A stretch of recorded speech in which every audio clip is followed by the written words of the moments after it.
Birdgang Travel does it right. How they get the fans together is phenomenal. They make it very easy. They think of every detail. They make it as easy as can be. You meet a lot of other Cardinal fans, and it's a great time. Some of us that can't afford it, you know, anything else, the package is awesome. You get to meet all kinds of people that you may sit next to at the stadium, and all of a sudden you don't realize you get here and you go, oh man, you sit next to me. 1 through 10, definitely a 10. Rise up! Let's go, Birdgang! All right, guys, what's going on? Hopefully, let's unmute everybody. Got everybody unmuted there. So, real quick, welcome you guys. I have myself and Tyler on. Hopefully, everybody can hear us. Tyler, you good on your mic? I am good. I almost forgot to hit the mute button, but we are live. Sounds good. So, hey, guys, just we got about 80-some viewers jumping in right now. I know it's going to be a little delay on the Facebook. I'm watching the live feed there. So, welcome to the first ever Birdgang Virtual Draft 2020. Tyler, hopefully this is our last ever virtual draft, and we can get back out to the Great Lawn and go back to normal for next year. But, hey, yeah. We'll make do with what we got. As much as fun as this has been planning this out and figuring out how we were going to accomplish this, I would gladly never do this again and enjoy being in either the host city of the draft or out at in Glendale at the stadium. But we got a lot in store tonight. We've got some amazing guests along the way. Coming up later this evening, John Skelton, former 5th-round pick in the 2010 draft out of Fordham.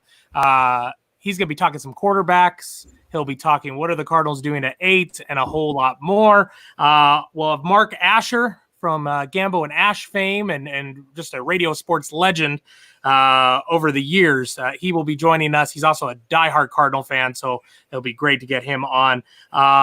Speaking of diehard Cardinal fans, Mike Spankenberg from State 48.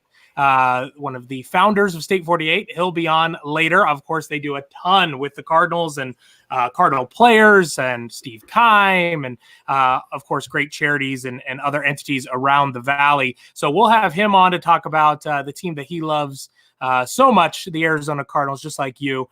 And then joining him, we have actually a special guest that we didn't get announced till today, Jake Arians, Bruce Arians' son.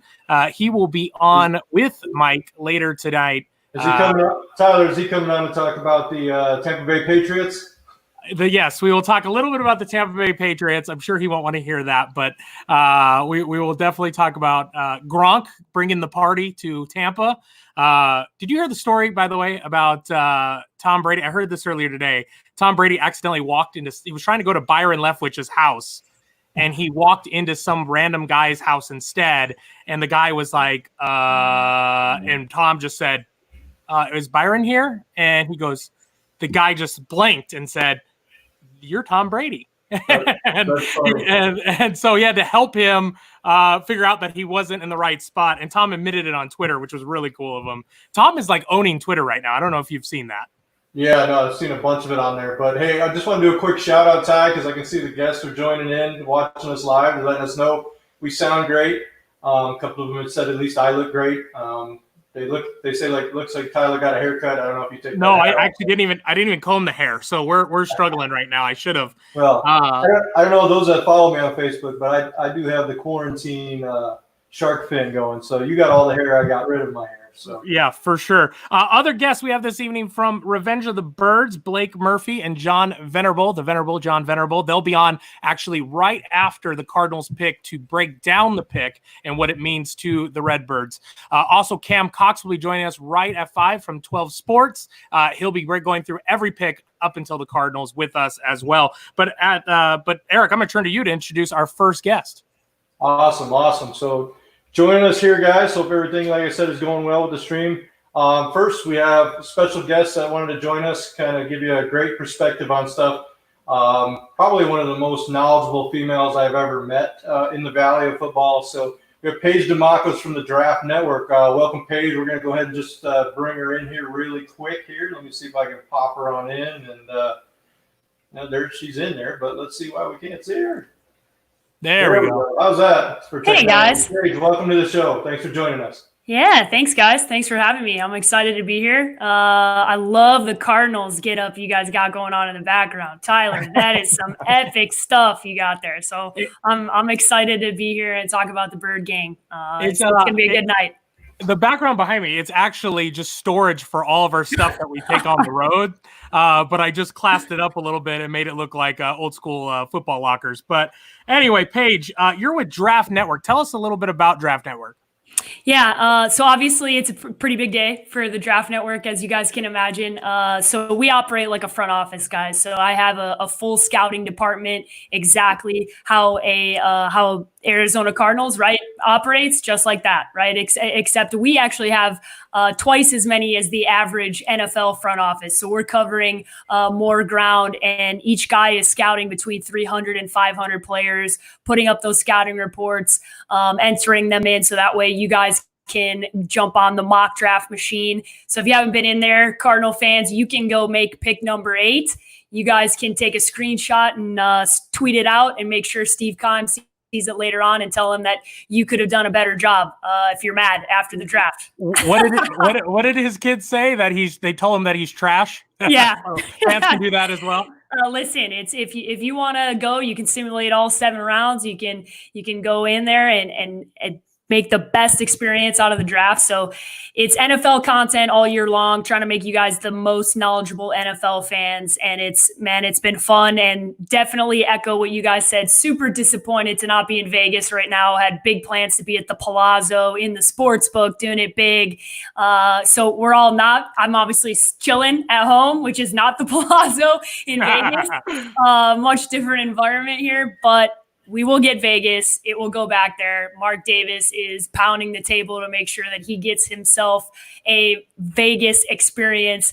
And guys, since we have proximity to Vegas, we know, could there be a better destination for a draft than Las Vegas? Probably not. So we got to have it. I got to have it back. So it's that's the Draft Network. And I echo what you guys said. I'm happy to be here, though. The draft's still happening, which is all that matters. It's still happening. So that is right. That's right. Yeah, definitely. Now, I was, one thing is Vegas is a lot cheaper for me being here than Vegas. That's for sure. We're all spending less money. That is for sure. I got that one last dagger yesterday when Outlook reminded me that I should check in for my flight to Vegas yesterday afternoon, and that kind of made me cry a little bit. But hey, we're here. Just want to throw a couple questions at your page. So basically, who are the players you see in this year's draft? Obviously, all the circumstances aside, that can make an immediate fantasy impact wise this season? Oh, fantasy wise. So starting off the gate with fantasy questions. I love it. Yeah, you're the fantasy guru. So we that's definitely true. need you with those. It's never too early to start formulating your team, right? No, listen, I'm all about it. If you're in a dynasty league, you better be paying attention, right? So listen, there are potentially 6 wide receivers that could go in the first round. So if you're looking at a first rounder that's going to go and a wide receiver, I don't know if you paid attention to Alabama football, but they got Jerry Jeudy and Henry Ruggs. They're pretty damn good. These are 2 guys that are probably CeeDee Lamb. Obviously, I know Cardinal fans were pretty excited about him because Kyler Murray was like, hey, bring my guy to the Valley. You guys upgraded, okay? So as excited as CeeDee Lamb would have been, DeAndre Hopkins is, if not the best wide receiver, number 2. So you got to be – yeah, you should be all in, man. That was the most lopsided trade that I've seen in a long time. So congrats on that, because good Lord, did you guys fleece the Texans. Yeah, time for sure right there. Paige, so like you're hitting on it, 5 weeks ago, wide receiver was what everybody thought was going to be the focus of the draft for us at 8. And now you're hearing wide receivers moving later, probably 13, 14, 15 type area. Where do you see the Cardinals going at 8? Are you team O-line, team defense, or are you still holding out hope for the mega offense and the Cardinals trading back and taking one of those stud receivers like a CeeDee Lamb? So there's what I think logically should happen, right? And then there's the dream scenario. So let's start off with logic, right? So logically, when you have the quarterback of the future and your quarterback likes to run around like Kyler Murray does, and you want to avoid your smaller framed quarterback getting hit, you should probably, number one focus, protect that guy. And I think if you're a Cardinal fan, I know it's not sexy, I know it's not fun, but look at the Indianapolis Colts and what they did 2 seasons ago in drafting and going offensive line early, and how that changed the whole dynamic of their offense. And I get it. It's O-line, and it's not the fun splash potential pick that you want. But I'm telling you, if you're a Birdgang fan, that should be the most excited you get, is if they go offensive tackle with pick 8. They don't move back. They stay pat, and they get who they want there at 8. Now, they're probably not going to have pick of the litter, because Jedrick Wills is probably going to go to the New York Giants at number 4. But listen, they're going to get one of those top 4 guys there if they stay at 8. Now, the fun scenario that I played out is that they potentially move out of 8, and then they get a guy like a Jerry Jeudy or a Henry Ruggs or one of these top tier wide receivers, and you add that to the arsenal. But I think when you look at what is a bigger need right now, yes, they can get a wide receiver later on in this draft that you can add, and to Larry Fitzgerald and Christian Kirk and DeAndre Hopkins. I totally understand if they didn't go out and get Hopkins, why you would want a wide receiver, but you guys got yourself a significantly more proven, better option in free agency. You should be ecstatic with what has happened thus far, because DeAndre Hopkins is a certified superstar, and he is going to be unbelievable for your football team. So run the football, have an unbelievable protection for your quarterback, and go offensive line at number 8. I know it's not fun, but it's going to be the best football decision for the team. When the Hopkins trade happened, I want you to know that I ran and hugged a Seattle fan. That's how happy I was. And I realized after the fact, I was like, I can't believe I just did that. But yeah, it was quite the experience. With the virtual element tonight, do you see typically the Cardinals throughout the weekend? This is more of a weekend question. Keim loves his small schools. Do you see the Cardinals dabbling in the small schools? I feel like that's what's going to take a hit this year with the current situation and not being able to go really test those players out, whether it be pro days or just individual meetings. It's a really good question, Tyler, because it's something that I've talked to a ton of GMs and head coaches about. They were pushing, many of them were pushing to have the draft pushed back. Because they feel like they didn't get the proper amount of time to really look and assess this full class. So it is going to be and favor the guys who you've seen. That means the guys who play on the big TV stations every weekend, the Power 5 conferences, the ones who are at the Combine. That sucks, but this is where you have to lean on your area scouts more than ever before, and hope that the guys that you pay that are out there grinding can come to Steve Keim and say, listen, I'm going to pound the table for this Memphis wide receiver that maybe you've never seen before, or a kid that went to an HBCU, right? So those are kind of some of the things that you're looking at and going, yes, it's going to impact, but it's going to impact everybody, right? It's not like only a small percentage or only Steve Keim or only this team is dealing with it. Everybody's dealing with it in the same way. So I think UDFAs this year are probably going to be more interesting than ever before. So be sure that you're paying attention to that, because there's going to be a lot of these guys who have an opportunity to make a roster potentially that just didn't jump out initially off the tape. For sure. Awesome. Tyler, I totally lost space where we're at because she's spitting knowledge like nothing else here. So are we talking kind of across the total NFL page? Did we yeah. What's that? Yeah, Paige, what do you – any surprises in the first round? Is there – from any team? Yeah. Is there anyone you see – I think the biggest thing here is what Miami's going to do, right? And they've been probably the most talked about team coming into this draft because of how much draft capital they have. Having 3 first-round picks this year and 2 first-round picks next year, that's a lot of opportunity to make some moves, whether that's this year or next year. So listen, if you were a Miami fan, and even if you're paying attention to a Cardinals fan, you've seen the tank for Tua conversation, right? That happened as early as September, right? And that was obviously prior to his injury, prior to the issues.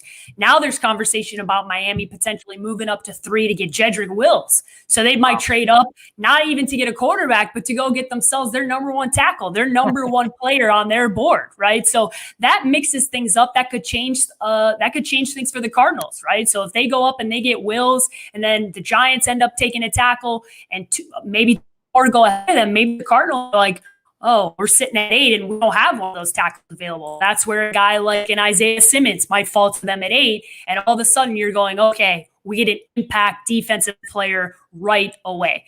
I think the Cardinals are in such a good position at 8. I really hope they stay there and they draft the best player available, because I think they do have quite a few needs, and they need impact players, and they're in a good spot where they can get somebody there. But if I was betting on what team is going to make you do something that you might scratch your head tonight, it's probably going to be Miami, because they just have a lot of capital to mix things up. Yeah, no, for sure. And going along those lines, the Arizona staying at 8, what I've been just reading and hearing, and just been a lot of buzz, is that what Detroit will do and how that impacts the Cards, especially with Jeff Okudah. Yeah. Could we see, let's say Okudah falls. Let's say he's the guy. Let's say Brown gets taken, Simmons gets taken.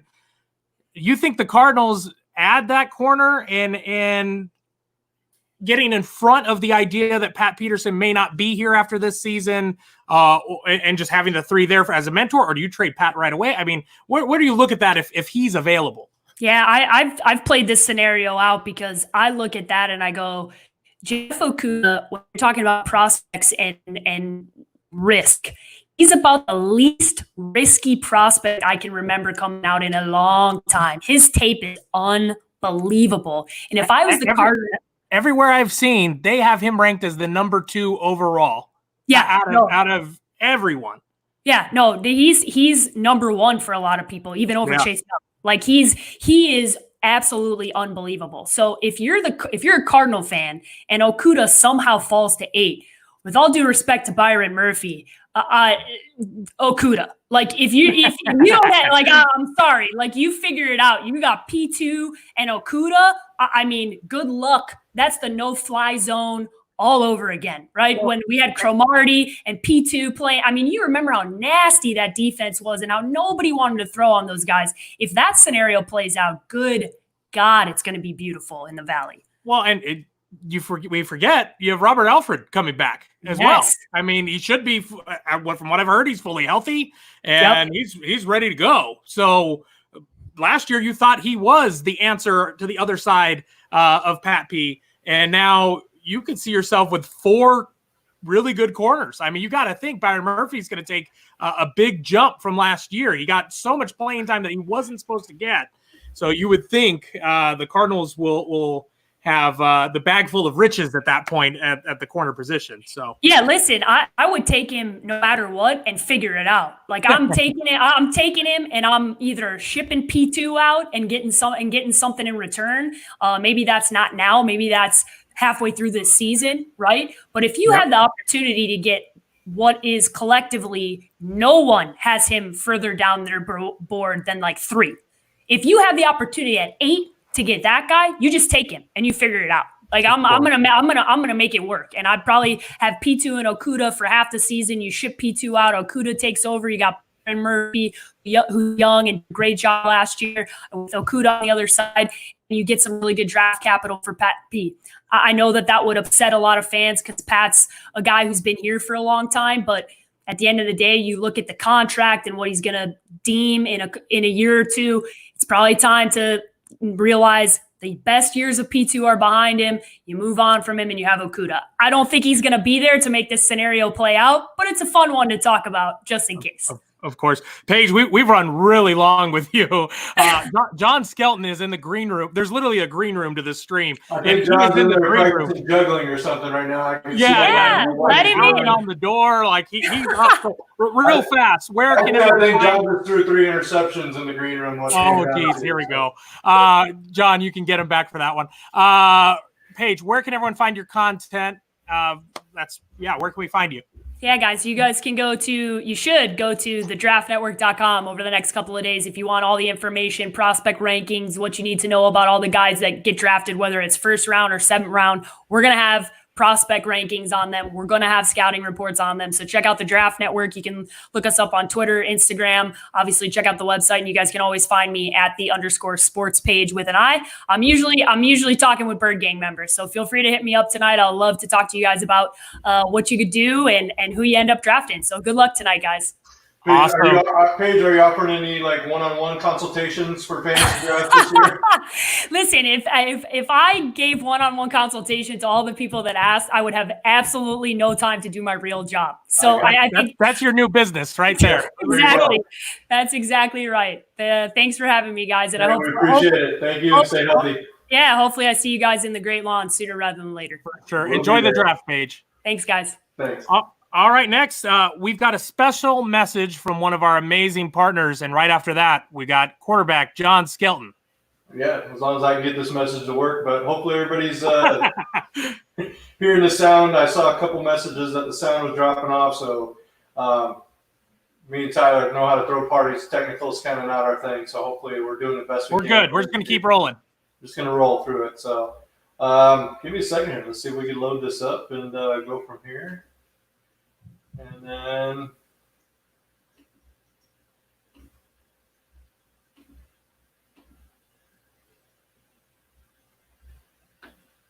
I know it's kind of Tyler. Can you get at least talk? There we go. No, you got it. Oh, well, we got to go full screen on this bad boy. So just again, quick message. We just like to give a shout out, obviously, to the locals for helping us out. Been a big part of the Birdgang Travel Club.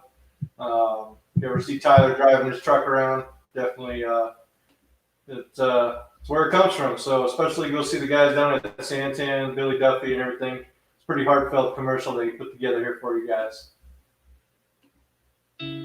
Optimism is in America's DNA. It's why Lewis and Clark explored the American West and what inspired the greatest generation to stand up to tyranny and evil. It's what moved two Americans to build the first airplane, and why just 66 years later, we landed on the moon. Optimism. It's in our DNA at Santan Ford, because that's how America does it, and that's how we do it. Arizona, we're going to get through this.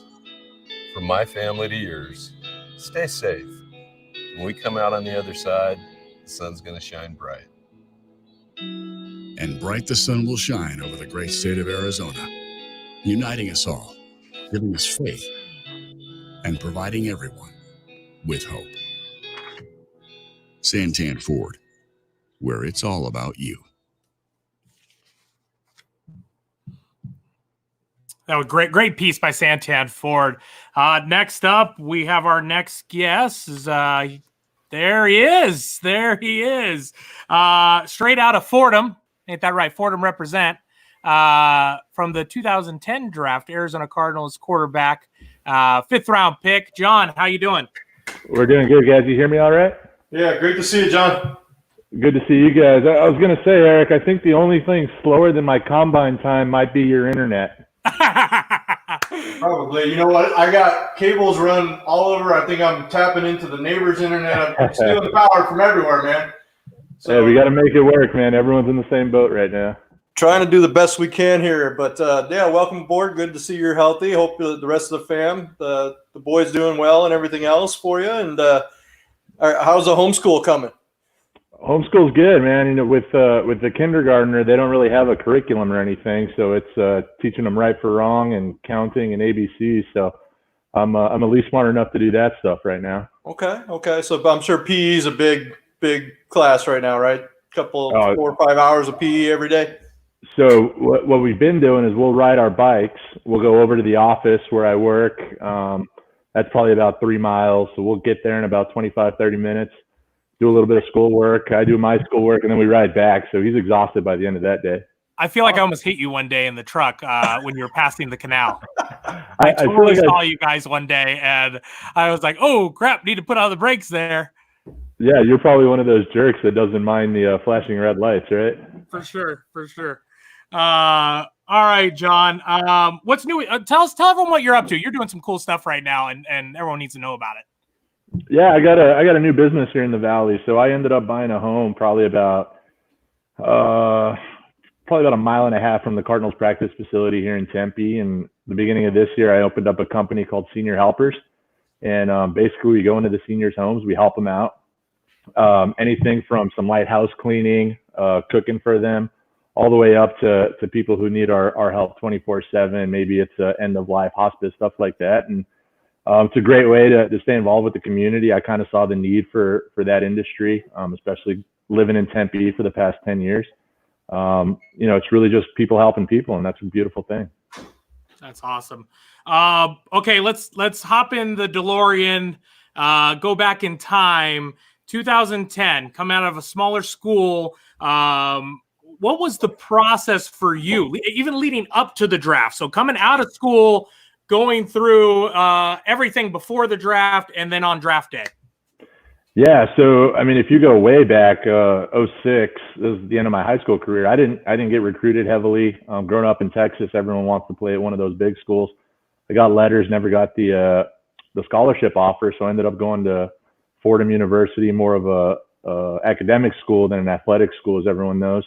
And it wasn't really until going into my junior year did anyone even mention the possibility of the NFL and doing something like that.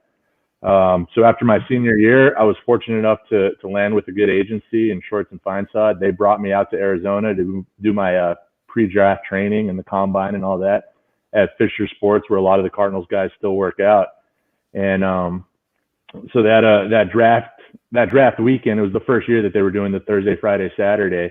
We knew it wasn't going to be Thursday. We pretty sure it wasn't going to be Friday, and we thought it might be sometime on Saturday. And sure enough, I didn't have to wait too long Saturday morning to get drafted. I was in New York in my uncle's apartment, family, friends, everyone there. One of the greatest days of my life. And then the fact that I was going to Arizona, a city. Growing up in El Paso, it was the closest NFL franchise to El Paso, about a 6-hour drive down the I-10. I did my training out here. I was familiar with the area. I was familiar with Brett Fisher, some other guys with the Cardinals that were working out. And it all kind of worked out. And going into that rookie year, I was a small school kid, didn't know much, tried to learn as much as I can. And I guess you could say the 10, 11, and 12 was not the greatest years for the Cardinals. You fans were waiting for Carson Palmer to come around. John, I actually the 19 jersey is off. Actually, it's on that wall over there. I got one though because I proved you wrong at the tailgate. I bought you that beer at the tailgate, Eric, because you did provide a 19 jersey. John, the first time we met, I was, look at that. Oh, look at that payola right there. I mean, what is that, right? That's a two-fisted drinker mug. Yeah, shout out to Bud Light's our new sponsor, I guess. So. Yeah, shout out to Two-Fisted Drinker. John, first time we met, I was like your chauffeur. You were going to Vegas. You remember this? We won't tell the Vegas story, but was that the first time we met? That was literally the first time we met. I was ringed in to be your entourage turtle, and we'll shout out Zach Hall now. And I had to be your chauffeur. It was an interesting experience to say the least. Man, from what I remember from that Vegas trip, it was great. But I'll be frank, I don't remember that. Oh gosh. All right, we've only got a couple more minutes. Let's talk quarterbacks tonight. They're talking potentially four QBs in the first round. You got Tua, obviously, Joe Burrow. It seems like the number one pick. You've got Herbert and Justin Love. Sorry, Justin Herbert and Jordan Love. Who do you like and why? Which guy may have some challenges in the NFL? What do you think? Well, I think you kind of hit the nail on the head there, Tyler. Once you get past Burrows, everyone kind of blends together. Tua coming off the injury. He's one of those guys where it's unfortunate that we're going through what we're doing with COVID and everything. No one got to really check him out. They didn't get to see him in person. They didn't get to work on his hip. And then the other guys, Love being a small school guy, he's one that he would have benefited from people being at his pro day, people getting to talk to him one-on-one, face-to-face to get a better idea of the type of person he is, the type of game he plays. But ultimately, these guys and all the scouts and GMs and everyone, they're going to rely on the tape. They're going to go back to that. They're going to rely on their scouts. Right now, I think it's Burrows and then everyone else. And the other 3 guys that might go in the first round, that's going to be determined on which team likes you. I remember when I was coming out, they said it takes one team to like you to get drafted. It takes 2 teams to like you to get drafted higher. And we might see that with maybe the Dolphins making a move to get up higher. We might see one of these other teams like the Chargers try to leapfrog someone. But the way I see it coming off the board, and Tyler, you know my brother a little bit, he put down a $1,000 bet that Tua would go before Herbert with one of my other buddies. Wow. And my other buddies, he works for the Jets, so he's got a little insider information. But my brother still believes that Tua, with everything he's accomplished, is going to go before him. So we'll see. He threw the money out there. Wow, that's impressive. Well, last question. We're taking wagers tonight. How many timeouts do you think we're going to have to take during the draft once it goes live? Because some kid is in a room streaming and a GM has some Wi-Fi like Eric. There's going to be some slowdowns, that's for sure. They did the mock draft a couple nights ago just to make sure everything ran smoothly and all that. But there's people out there, they're going to be trying to hack into different things. There's going to be people, slow internet's going to slow everything down. They said that they were going to give some reprieves for the slow internet or technical difficulties. Yep. Belichick's going to find a way to call a technical difficulty, even though it's just him buying time or something like that. There's going to be people that work the system. So what normally takes 2.5 hours for the first round could get pushed to 3.5, 4 hours probably. Yeah. So, I mean, I'm doing all I can with the internet here. Leave it at the cost.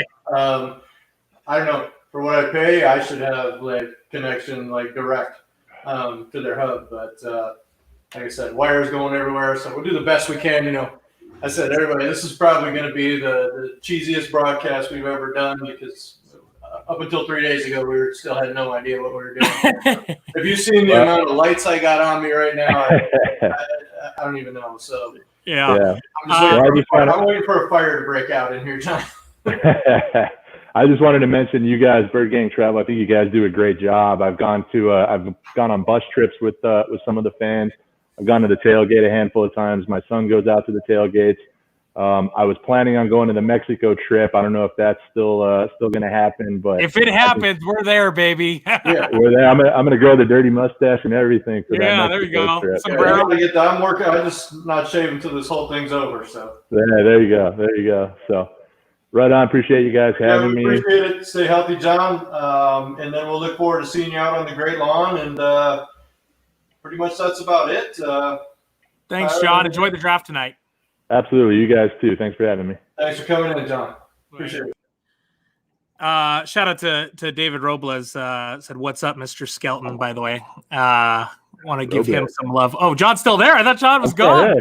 Hey, show David some love. He's in the chat. What's up, Dave? How you doing? There's a few names I recognize there. Oh, there we are. Yeah, Eric left. There we go. All right. Well, now for some reason somebody kicked me out. Nice. We are going to go to. I'll do myself. Yeah, there we go. We're going to go to another one of our partners, and they've got a special. They have a commercial that we're going to go to right now. Look at that. We have a draft show with commercials. So Gila River Hotels and Casinos, amazing part of the hotel industry right now. Obviously, among many other industries, taking a nice little beating right now, and definitely want to show our love and support. They are great partners. They helped us put on great parties throughout the year.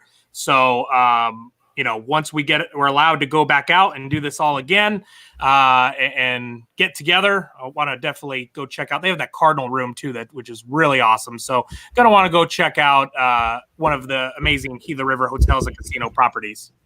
Hey, Ty, I just want to give a couple shout outs really quick. I hope you guys can hear. Can you hear me? Am I coming across okay? Good, guys.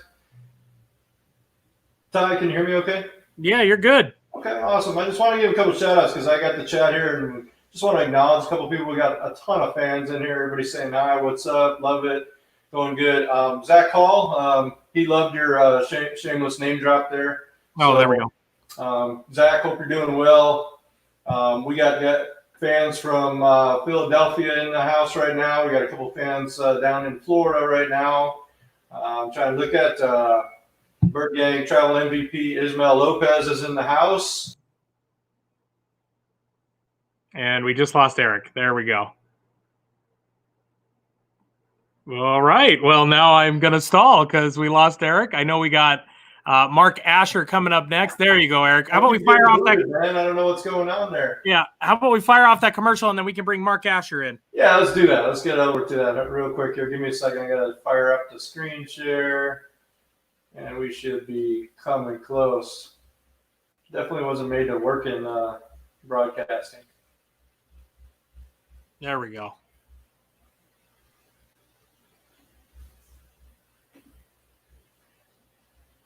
Sound, Eric. You're on mute. You're on the mute at the bottom, Eric. I'm working there. To the teams Let's take it back. Let's take it back. Gila River. Let's rewind in there. There we go. You're a fanatic, and this is your time to be a part of something bigger, to be closer to the teams you love, to feel hit after hit after hit. The Card by Gila River Hotels and Casinos is your all-access pass to get off the sideline and into the game, and leave no doubt that you bleed these colors. To experience every nail biter, every barn burner, every comeback, every single play. With the Card, you'll be rewarded like a champion. Gila River Hotels and Casinos, Arizona's official sports headquarters. We are more than sponsors. We are fans.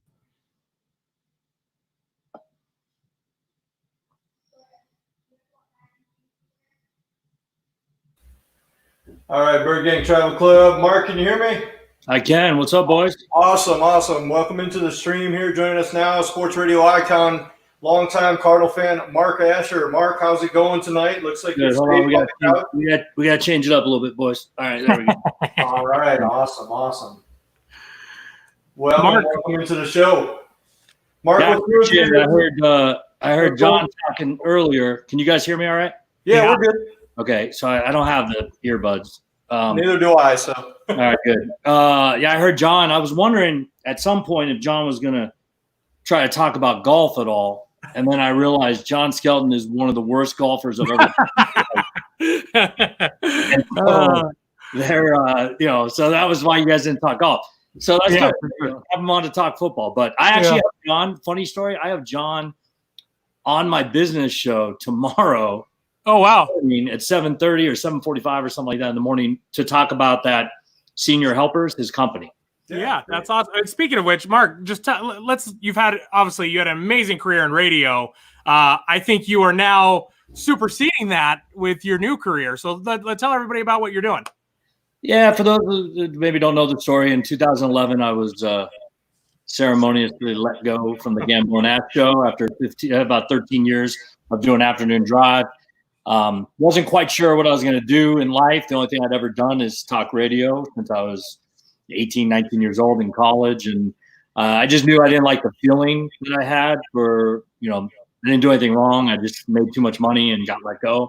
And so I decided to do something different. And one of my business partners, who's one of my very good friends and was actually my financial advisor, and he called with the idea to open up a company, which we did. It's called Southwest Wealth Strategies. When he first called with the idea, I hung up on him because I said he was talking stupid because I don't know anything about financial advising. That's why I pay you. And he said, look, it's not necessarily what you know, it's who you know. And you know a lot of people, and a lot of people trust you. And so it's been really cool. I mean, I'm blessed. We have offices in San Diego, Vegas, Montana, New Mexico, and then our base is in Scottsdale. It's myself, John. We have 3 other business partners that started the company, and we manage a boatload of money for people and help them get home to retirement. So I kind of joke. I used to help people get home from work, with sports talk, and now I help you get home to retirement. So love it. The other day, you actually posted a really cool picture. I'm gonna let you talk about that at Cardinal Stadium. What picture is it? Oh, the other day, you got tagged in it. I thought you were gonna. You guys are high tech here, man. You got commercials playing, and I don't have the capability to pull it up, but I want you to hit on it. I don't. Let me see. Yeah, he didn't send me the picture, so I have no idea what he's talking about. So I'll show you real quick. I'll see if I can find it while I'm talking. But you guys remember the crown their ass game? They are who we thought they were. Yeah. So I was. Who can forget, right? So I was at that game as a fan, and I was coming down from getting a beer. And all of a sudden, the ESPN cameras, and I'm going to see if I can. Go up a little bit. There you go. Tell other way. There you go. So that's me with dark hair and wearing a Protect the Nest shirt on Monday Night Football. I just got a note, Bloomberg. Anyway. I heard every time the Cardinals use Protect the Nest, you get royalties. I should, because I'm telling you, I've said this to people, the Cardinals too. No, I wore that the day that place opened. I wore that shirt, right? It was a homemade shirt, Protect the Nest. And now all of a sudden it's everywhere, and I'm still waiting for that royalty check because I'm telling you, your boy Ash invented Protect the Nest, but whatever, it's all good. Yeah, for sure. Okay, so let's talk Cardinals. With the additions on defense and free agency, how do you feel? I mean, Vance Joseph, a lot of people think he didn't get a fair shake last year with the injuries, and we had to release a couple guys and things of that nature. How do you think the defense will do this year on that side of the ball? Well, I like a couple of the additions for sure. Get that defensive line shored up a little bit. They're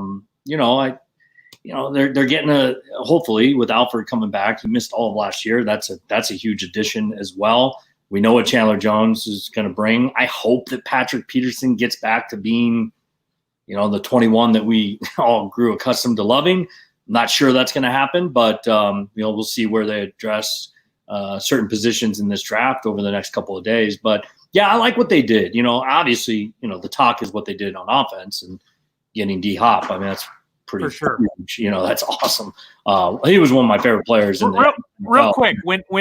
When you heard about that trade, obviously it first came in with David Johnson being traded. We knew that. And then a few minutes later, the announcement that we're getting Hopkins. Where was your reaction? Like, where were you? What happened? Well, I thought it was going to be followed up with and the first pick. Oh, okay. I thought there was going to be more. And there was a second round pick, but then they got a fourth? And I'm like, yeah. And I couldn't believe it. I felt like it was a high. And the whole salary that they took on of DJ. I mean, what the? The fact that I think they would have given up DJ just to open up some salary without getting Hopkins. Now they're going to have to write a pretty fat check, I think, with DeAndre Hopkins here pretty soon. Yeah. But that's okay. I mean, Fitz is someday going to retire, and they need a new number one kind of guy. And so I think that was a phenomenal move. I mean, props to Keim. For a guy that was, since the DUI has been pretty hated on, and that might have bought him some time for sure. Obviously, Murray was the right choice. We're pretty sure about that. It was great. But defensively, I thought they addressed some need positions. I think they're going to be pretty aggressive in defense over the next couple of days, too. I really do. All right, I think that's definitely a great point there. I think, D-Hop is the future. I think they're going to be committed to that long term. I don't know if it'll get done before the season. Maybe they just want to see, halfway through, where's he at? How's he producing? And he's definitely a successor. I mean, as much as we all want to see it year after year, we're on borrowed time with Fitz right now. I think, we're not going to get this committal every single year, 1 year at a time anymore. Pretty soon he's gonna ride off into the sunset. Oh, for sure. I mean, it's got to happen at some point, right? But do you think this is the last run right here this year? I don't know, man. I mean, here's the thing about Fitzgerald. He keeps himself in phenomenal shape. He hasn't had that massive drop off. What I don't think Larry Fitzgerald will do is come back if he feels like he's going to be a letdown or an embarrassment. I mean, this is one of the greatest receivers that have ever played the game. I don't see him, he's never going to catch Jerry Rice. I knew he was coming back to get the second because there's no reason. Why not? I mean, because I remember when Larry Fitzgerald early in his career used to tell me on my show, I want to catch Jerry Rice's records. And I would tell him, you're crazy. Like, you're not catching Jerry Rice's records. And he's not.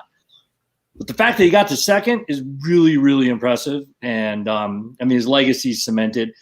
Just because you said that, he's going to play 6 more years. He might. And maybe. Who knows? He's only what's Larry, 36? He's going to be 37, I believe, or 38 this year. I looked it up just the other day. I think he's 30. Yeah, he's going to be 37. I think you're right. In August, yeah. In August, he'll turn 37. Yeah. So, I mean, I don't know if it's going to be much longer, but as long as he's A, having fun, and B, healthy, and probably flip that, A, healthy, B, having fun, I don't see him going anywhere for a little bit. But, let's like Eric said, let's enjoy the 1 year. We'll go. Yeah, I mean, I'll take it 1 year at a time. Let's, we just see where we go with them. And like I said, the big key is him staying healthy.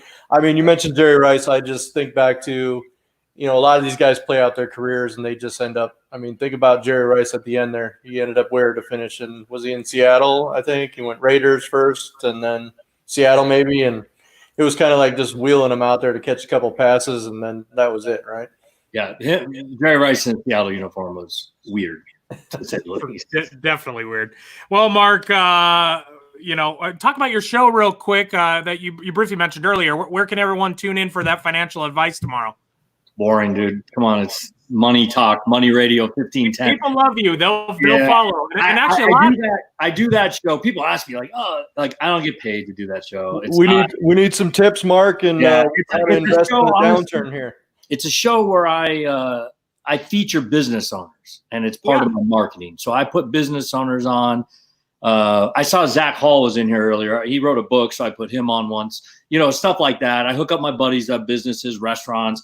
And we just do features all the time. It's a 1 hour show. It's from 7 to 8 a.m. every day, Monday through Friday.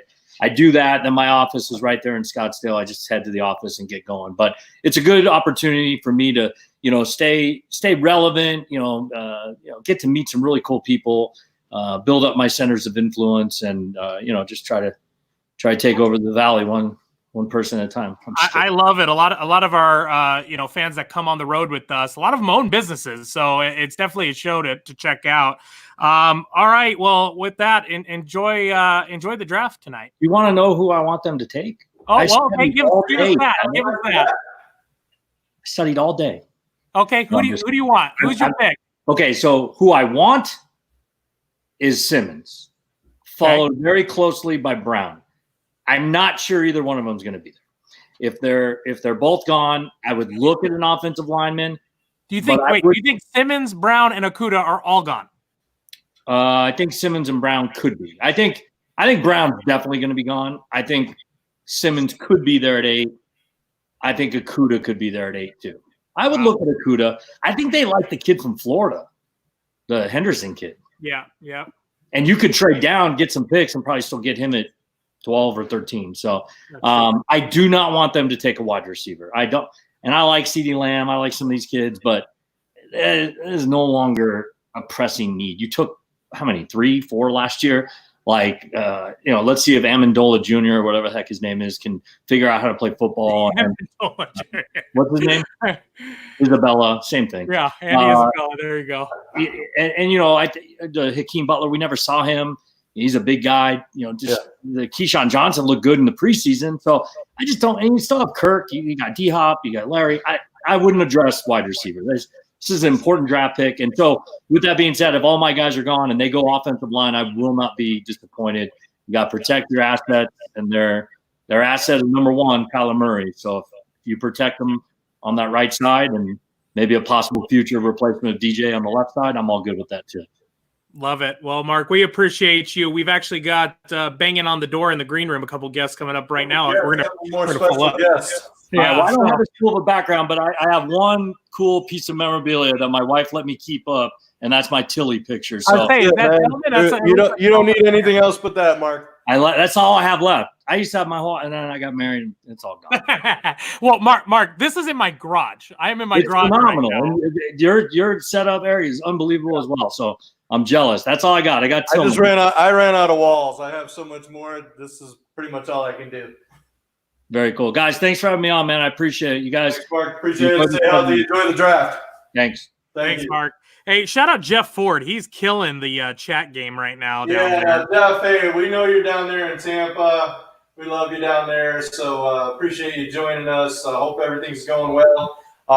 And Justin and EJ, our tailgate buddies, they are literally blowing up my phone they want to see if we're taking callers, but we can't do that right now. Callers? Well, I mean, you could take a caller. No. We're good right now. We got to bring in our next guest. We're actually going to. I'll let you introduce these two guys because one of them you've been friends with forever. The other two are kind of connected. I know both Mike and Jake really well, and appreciate them both for coming on. So, Tyler, I'm going to add them to the feed, and I'll let you throw the intro. For sure. Yeah. At this time, we welcome to the program from State 48, one of the founders. There he is. He's at State 48 right now. I love that. Mike Spangenberg. And then to his, I'm trying to think here, to his right, we've got the president of the Arians Family Foundation and son of the cool uncle you want to have a drink with. And I only bring that up because there'll be some important questions coming your way in a bit about it. Hey, really quick, Tyler. I just want to welcome Mike again. Love State 48. Love what you're doing out there in light of all the situation with the face masks and everything going on. Jake, you jumped in too soon. I gotta do a headgear change in honor of your dad right here. So yeah, boy. There we go. There we go. I was gonna honor you guys by turning this around. That's all good, man. We're excited to see them Tampa Bay Patriots and see what you guys do down there this year. I'll take it. Jake Marion is also in the room. All right, Mike, we're gonna start with you because I know you guys the draft is officially starting here in a few minutes, 7 minutes. So we got 8 minutes till we get that. Who knows how long they're gonna draw it out, though. Yeah, that's true. So we're gonna fly through here, Mike. Let's talk about State 48. We hit on it earlier in the show when we were previewing you. Did I lose Mike? There he is. Obviously, we're going to kind of collab here. Bruce Arians, that was one of the biggest collabs you had at the towards the very beginning of State 48. Talk about the different collabs over the years with Cardinal players, Steve Keim, and then how that has now evolved into a big part of your business with collaborations with business owners in the Valley and charities and all that. Yeah, 100%. So obviously working with Jake and the Arians Family Foundation kind of like laid the foundation of doing collaborations because we always, grew up big sports fans, Cardinals fans, and always wanted to do designs based around Arizona and our teams, but we never wanted to infringe on, the rights of the team. So when BA came to the Valley, we're like, man, he's so cool. Like, let's do a design for him rather than doing a player. Next thing you know, we had I had a connection with Jake through Phoenix Fashion Week, and then we pitched them some designs, and ultimately they loved the silhouette of BA. And next thing you know, the Cardinals had a ton of success, the most success ever, and it was a lot of fun times. And now Jake and BA and their families like family, and we were able to raise a lot of money for the foundation and create awareness. And so we're always so grateful for the foundation and them just because they've done so much for us, and it gave us a ton of credibility. And then we started working with the Diamondbacks and the Suns, and it kind of like allowed us to really get our dream going. So for sure. Speaking of which, obviously the silhouette of BA now has been taken over to Tampa. And last year, you guys pulled up those creamsicle shirts with the eye patch. I was in my neighborhood last week, and I tried to get a picture, but a lady was wearing one in my neighborhood, and I just was like, where's this Tampa shirt coming from? But it was pretty cool to see. Mike, diehard Cardinal fan. I don't even like to talk to you during games, especially if there's a loss. I know today is a national holiday for you. What do you want to see happen? What's your ideal scenario today? I'm pumped, man. I would love to get a difference maker on defense, Simmons or Brown or Akuda. But I mean, in Steve Keim, I trust, and I think anyone we pick is going to be good. But I would love to have a kind of impact player on defense. That's awesome. I think everyone would like to see impact on defense for sure. I think that, still look at the defensive line, and it definitely looks like you could use a piece or two there. So that'll be interesting to see. Mike, how are you? I already know how you're feeling because I saw your Instagram story, but how are you feeling about the Cardinals in 2020? Oh, Super Bowl, baby. One year I'm going to be right. So I'm just going to keep being that homer. I'm going to be that homer every year. And then But it'd be an awesome situation if we met Tampa in the NFC Championship. You never know. I mean, look at the Niners were trash before last year, and then next thing you know, they're in the Super Bowl. So if they could do it, we could do it. The Niners are always trash, Mike, no matter if they're good or not. All right, Jake, coming to you. Arians Family Foundation. Let's hit. Oh, is that the wife's holler? Not you right now. I love it. No, you're good. Arians Family Foundation has done obviously amazing work here, specifically in the Valley. I'm sure. I know also I believe in Atlanta and Georgia as well. Talk about the Arians Family Foundation. Yeah, so I basically started here. My dad got the job. My mom had been at CASA for 20 years behind the scenes. She was an attorney that got tired of taking the bar every 3 years, and my dad moved her, which has been well documented. It's happened a lot of times. So when my dad got the job out here, it was, let's help a lot more than one kid at a time. Let's help as many as we can. So we'll start the foundation, the help with Spank and the boys at State 48, getting that done early on here, the success that we had those first couple years. It was as much as raising money as it was raising awareness of what a CASA is. That's a court-appointed special advocate for abused and neglected kids in the foster care system. And there's a ton in Maricopa County. So we've made a huge impact. That's not going away. My wife and I still live here. This is home for us. That's going to continue. So we sent everything we raised in Arizona, we kept in Arizona. We did some events in Georgia. So we helped out our Indianapolis, Cleveland, Pittsburgh, and the local Georgia chapter with that one. We've now moved doing stuff Tampa, but we just had an event here in February in Chandler. So we're not going away, and our commitment here is not going to go anywhere. That's awesome. Now let's go football. Obviously, we only got a couple more minutes here. Obviously, some big additions this week and over the past couple of weeks. TB12 and Gronk. Now. Bruce, he's been known. You'll find him at the bar every once in a while with a cocktail in hand. Gronk is quite the partier as well. Obviously, they're both all business when it comes to being on the football field, but I just feel like that environment is going to be amazing. What do you think? It's an unprecedented offseason. I mean, the main thing was the season ended. We knew we had to re-sign the defense. So you had to get Shaq Barrett back, had to get JPP back, had to get Sue back, and keep that defense played so good down the stretch together, then address the quarterback situation. Did anybody think it was going to be Brady, Gronk going into tonight with the chance to add really good players tonight and tomorrow that can impact this? No. I mean, it's kind of ridiculous and still kind of surreal to think that that they're all there together. But it allows you to make it run. And if you know anything about my dad, it's no risk it, no biscuit. He's not going to coach forever. Let's go get it now. And I think they've got a few year window to make a legit run. I believe you have insider info, so I'm just going to float this to you. There's been a lot of talk about maybe Hassan Reddick being dealt over to Tampa, maybe a trade from 14 to 8 with the Cardinals. Might we see? Obviously, you can't take that too much. Why might we see some interaction between friendly fellows, Cardinals and Bucks? We could. I don't think Hassan will have anything to do with it. Not at that cap number that he has. We're out of money. All right. But it'll be interesting. I mean, I think anybody that looks at this looks and says, okay, they got to get a right tackle. Whether that's stay at 14 and get one, let's move up and get one. Let's maybe even move back and maybe take Isaiah Wilson, the kid from Georgia, who's going to play right tackle and be a later first-round pick. It'll be interesting to see. I mean, the Cardinals are in a very similar situation. I keep hearing defense, but the way the Cardinals are going to win next year is lighting people up. They have the ability to do that. And in my opinion, they're out of their friggin' minds if they don't take Jedrick Wills at right tackle at 8 and sit and be happy as hell. You re-sign DJ on the left side for a long time, match those guys up who are both under 25, and you and your young quarterback are set. To me, there's too many holes on defense to be able to fill in this draft to be able to play immediately. You got to address them, but I think you take those staple right tackles and you go from being struggle from a few years ago. They played really well last year, but you could be really, really good on the offensive line if you take one at 8, which is kind of the same thing as the Bucs. I mean, we need that same thing. That right tackle is about the only thing missing at this point. I think that would help both teams. For sure. No, for sure. Well, guys, we appreciate – oh, go ahead, Eric. Spank, really quick. I'm just reading some of the comments coming through for you. I just want to fill you in. Kenny Salinas wants to know why you didn't invite him to the draft party at the State 48 headquarters. He said he's looking to get about 10 more new shirts. So tell him he's all the way at Maricopa still, right? Or Casa Grande? Or something. Yeah, I think he's out there quite a bit. So you can come by anytime. If the power goes out at the headquarters tomorrow, I don't know. Kenny might have had something to do with it. So sweet. What up, Kenny? For sure. All right, guys, we're gonna let you guys go. It's now 5:00, which means the the draft's about to start any second. So we appreciate you guys coming on. We have our next guest coming up. Thanks, Jake. See you.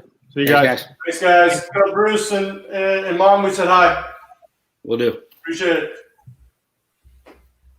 I didn't get a touch on there, and I'll touch on it now. About a couple months ago, my wife really wanted to go see Cher, and next thing I know, I look to my left, and Jake is sitting there with his wife, and then we just both gave each other the nod as trying to be super husbands. But yeah, well, is Cam in the green room? I text him. I don't know if he is or not. Yeah, I haven't seen Cam pop in yet, but I'm kind of watching, looking over. They got the Peyton Manning introduction here. It looks like they're starting to kick it off on ESPN. So yeah, I'm trying to pull up my feed real quick, and it's going to be a lot of filler talk, I'm sure, for a little bit here before we see anything popping. But let's get this ready here. So let's take a look. I know we're getting a lot of comments. I just want to. It looks like Cam Cox just joining us in the green room. So we're going to bring awesome. Cam Cox, Channel 12 Sports. He follows the team on the road, but he also makes it a point to join us every road trip. We really appreciate that. Speaking of Tampa with Jake, we were actually in Tampa last year. Oh, there's Cam.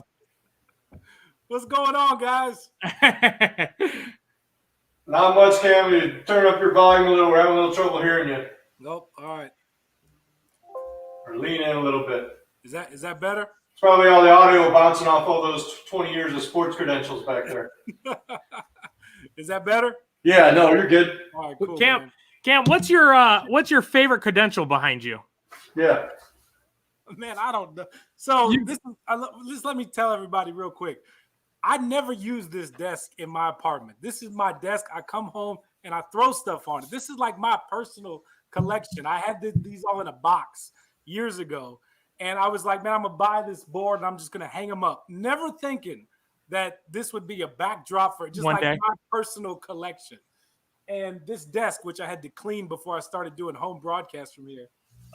Never thought I'd use it. And now this has become everything, kind of my home away from home for a while, in my home. My favorite credential is probably, this is the Super Bowl broadcasting vest that they gave me on the sideline. It was my very first Super Bowl ever to go to. Is the one here, the Patriots and the Seahawks. I'd only been on the job about a couple of months, and so it was really cool to get a chance to go to the Super Bowl and to cover that. And that was a pretty memorable one too as well. Even though I watched the final play, the interception from a hallway, it was neat to be on the field afterwards. So I walked away with a vest. That's and sweet. I also have in a box somewhere, I have one of the shirts that the Seahawks would have got if they would have won the Super Bowl. That's priceless because those things get destroyed. Yeah. So if there's a Seahawks fan out there that wants it, I got it. It says back to back on it. Nice. Oh, wow. We'll be happy to burn it at our next tailgate. Yeah, for sure. Here, if y'all want to sacrifice it, go ahead. Anything. Hey, one question for you. You don't have the dreaded credential from the 2015 NFC Championship game there, do you? Because it's somewhere up here. I don't know exactly where it is, but it's back there. I don't ever want to see it, so don't point it out to me. There's one on here that's wrinkled way back over here from when we were in Miami and it rained on us. Yeah. Oh, yeah. That was our first trip ever. That credential that was attached to my leg, I was soaked. I now bring a change of clothes to every game just in case all the water pipes in the stadiums break. And so it was because of that game that I changed my policy personally. I always bring a change of clothes just in case. But I was able to salvage that credential. And I always remember that trip, man. Y'all killed it on that trip. It was so cool to see all those Cardinal fans on the road. I know you guys have been doing this a long time. And I'll never forget, Eric, you telling me, like, you thought back to the old school Sun Devil Stadium days, could never imagine all these fans traveling to games like this. And now, look, you guys had 200 or 300 people taking over South Beach, and then the sea in the corner of the end zone to see all the red there was pretty neat. Yeah, I mean, definitely. When I got my first season tickets in 1989, I couldn't even get 3 friends to come to a game with me. They would find better things to do on Sundays than go to the game. So definitely we've come a long way, but that's the goal. Mine and Tyler's is just build this tradition because we want 500, 1,000 fans on the road. We're just like, bring it. We'll throw the party. You guys don't worry about anything else. And definitely New Orleans last year with the parade and everything. Fans are still talking about that. Me and Tyler, every time we talk now, we're like, how do we ever outdo New Orleans? I mean, we got to rent a blimp or something, I think, for the next game, you know? Did well right now, for those that are, if they don't have a second screen pulled up, Cam, do you have your screen? I'm assuming you got a TV screen going right now. Yeah, it's like right here. I turned the volume down a little bit. Roger Goodell currently in his basement. Who would have ever thought this is what you'd be seeing for a draft? This is definitely interesting. He tweeted out a pretty cool video earlier in the day of kind of the setup. It was like a mixed mash of small wires everywhere, screens, and he had like his area where he's standing. That's like the only clean area, but behind him, it just looked like everything was put together very quickly to get this to go. Well, I know that basement isn't small, so there must be either. It's not like a massive man cave either. But, no, okay. He's definitely in a basement in his house. Wow. And then it makes you think a Wi-Fi connection down in the basement. I mean, is that really the smartest place to be? But Cam, I mean, hopefully people know, or they follow you enough to know that your family and you guys from Texas and Houston area. Let's talk about the Texans and Bill O'Brien. Man, if you were to talk to most Cardinal fans, they're ready to build him a statue. My mom, by the way, who is a Texas season ticket holder, every time we talk, she'll tell me she called the season ticket office to complain about Bill, and then she'll tell me, Cam, is there any way you can take him in the trade? Like, can we include him, or what if we threw this in? Can he go with you? So she's still not off that train yet. That's funny. What'd you think when the trade went down? Two sides to it. From like the Cardinal standpoint, I thought Steve Kahn robbed a bank in broad daylight in the middle of downtown wherever. It was unbelievable that he could get an organization in the NFL to take all of David Johnson's contract. I like DJ a lot as a person, but there was no way that I thought anybody was going to take on that full contract, let alone give up a player like DeAndre Hopkins in return for David Johnson and then not have to give up a first-round pick to do it. It was unbelievable to me. And it made me think, I've said a lot of things about Steve Kahn, and I've questioned his job status. His draft record is what it is. We all know what it is, and it's not great. He's pulled off some great trades in the past. But the fact that he was able to do this and combine with the offseason that he's had in rebuilding this team pretty quickly and getting some key players, I think, in some key positions, you got to give him his credit. He's definitely earned his keep, at least this year in my eyes. And adding a player like DeAndre Hopkins, my biggest thing, I would love to talk to Vance Joseph. And I don't know if he's ever going to say anything on the record about this, but I just want to know how a defense covers this offense, especially if they load up on another wide receiver. They're always going to be wrong. Good luck to any defense ever trying to cover this offense. So jumping over to that real quick, Cam, where do you think we go tonight? Where do we think? Put you on the spot right now. All right. I've gone back and forth. I have so many notes here. Wait, real quick, because I know you guys have your sound somewhat up. Are you getting any audio right now? I am. Oh, okay. Maybe that's just me. I was going to say, I have it all the way turned up, and I'm getting no audio, so I thought this was the first draft hiccup. Tyler, we are 10 minutes into this broadcast. That's just my bad TV in my garage. So, all right, go ahead, Cam. What are we doing? Eric, you're going to have to send him some help. He's going to need a new TV soon. Yeah, I guess. Jeez. I think – all right, here's what I think and what I want are two different things. What I think, they're going to pick a defensive player. If Isaiah Simmons is anywhere near that 8th pick, it's a done deal.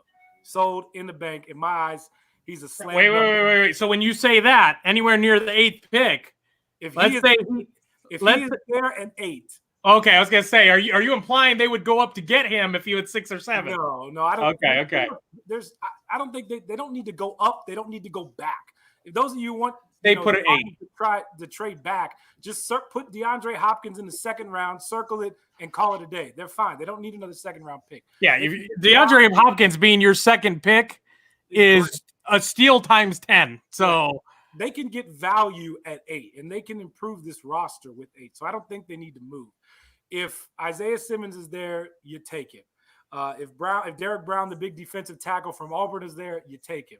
Jeff Okudah, if he's there, you take him.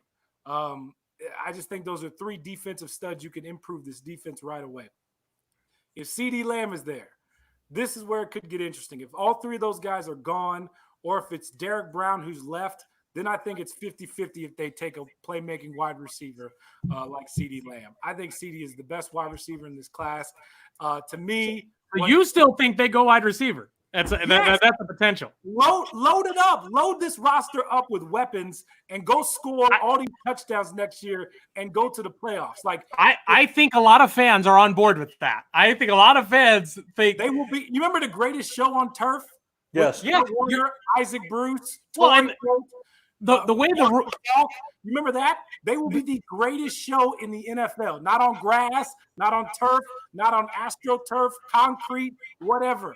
Carpet, it doesn't matter. They will be the greatest show in the NFL if they pick up another wide receiver, and Kyler Murray has all these weapons to throw it to.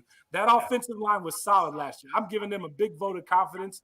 They're bringing everybody back. They signed Marcus Gilbert again. You can find offensive linemen to fill gaps. If they draft one of these offensive linemen, who, by the way, are all good and could fill in right away, I don't think they start right away. I was going to say, real quick, Cam, you say they're all good. Are any of them realistically great? I mean, Jonathan Cooper was our sixth pick the year we grabbed him. Yeah. I have a hard time with O-line. I just have a real hard time. I also get the idea. And for years, there was a few years back that the Niners took two O-linemen in the first round, and it helped them out. The Cowboys, obviously, they've loaded up on O-line over the years. I totally get it, but I feel like we've missed more on O-line, obviously, than we've ever hit. And I just think of you look at what the Texans had to give up for Tunsil and everything else. These average O-line guys, I hate spending the capital on them when you can get elite playmakers and guys that can make a dramatic impact. 100%. And I would weigh CeeDee Lamb, Jerry Jeudy, and Henry Ruggs all over any of those offensive linemen. I mean, those are guys that can make impact today. I just happen to like CeeDee Lamb the best. I think he's the best route runner. I think he has the best hands. He has really good speed. He's not as fast as Ruggs, but I mean, that dude can move. So, and the one caveat that you always hear people objecting on is that, if you take a wide receiver, then what's that say about the three guys you drafted last year? Blah, blah, blah. But to me, if you take a wide receiver and that guy, it's Kyler Murray and Josh Rosen.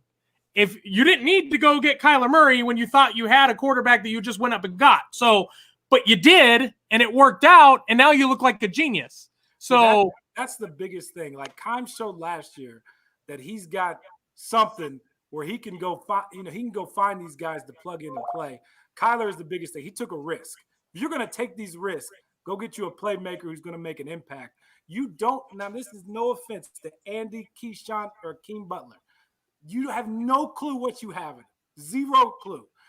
Andy barely played. Keyshawn Johnson wasn't fast enough to play.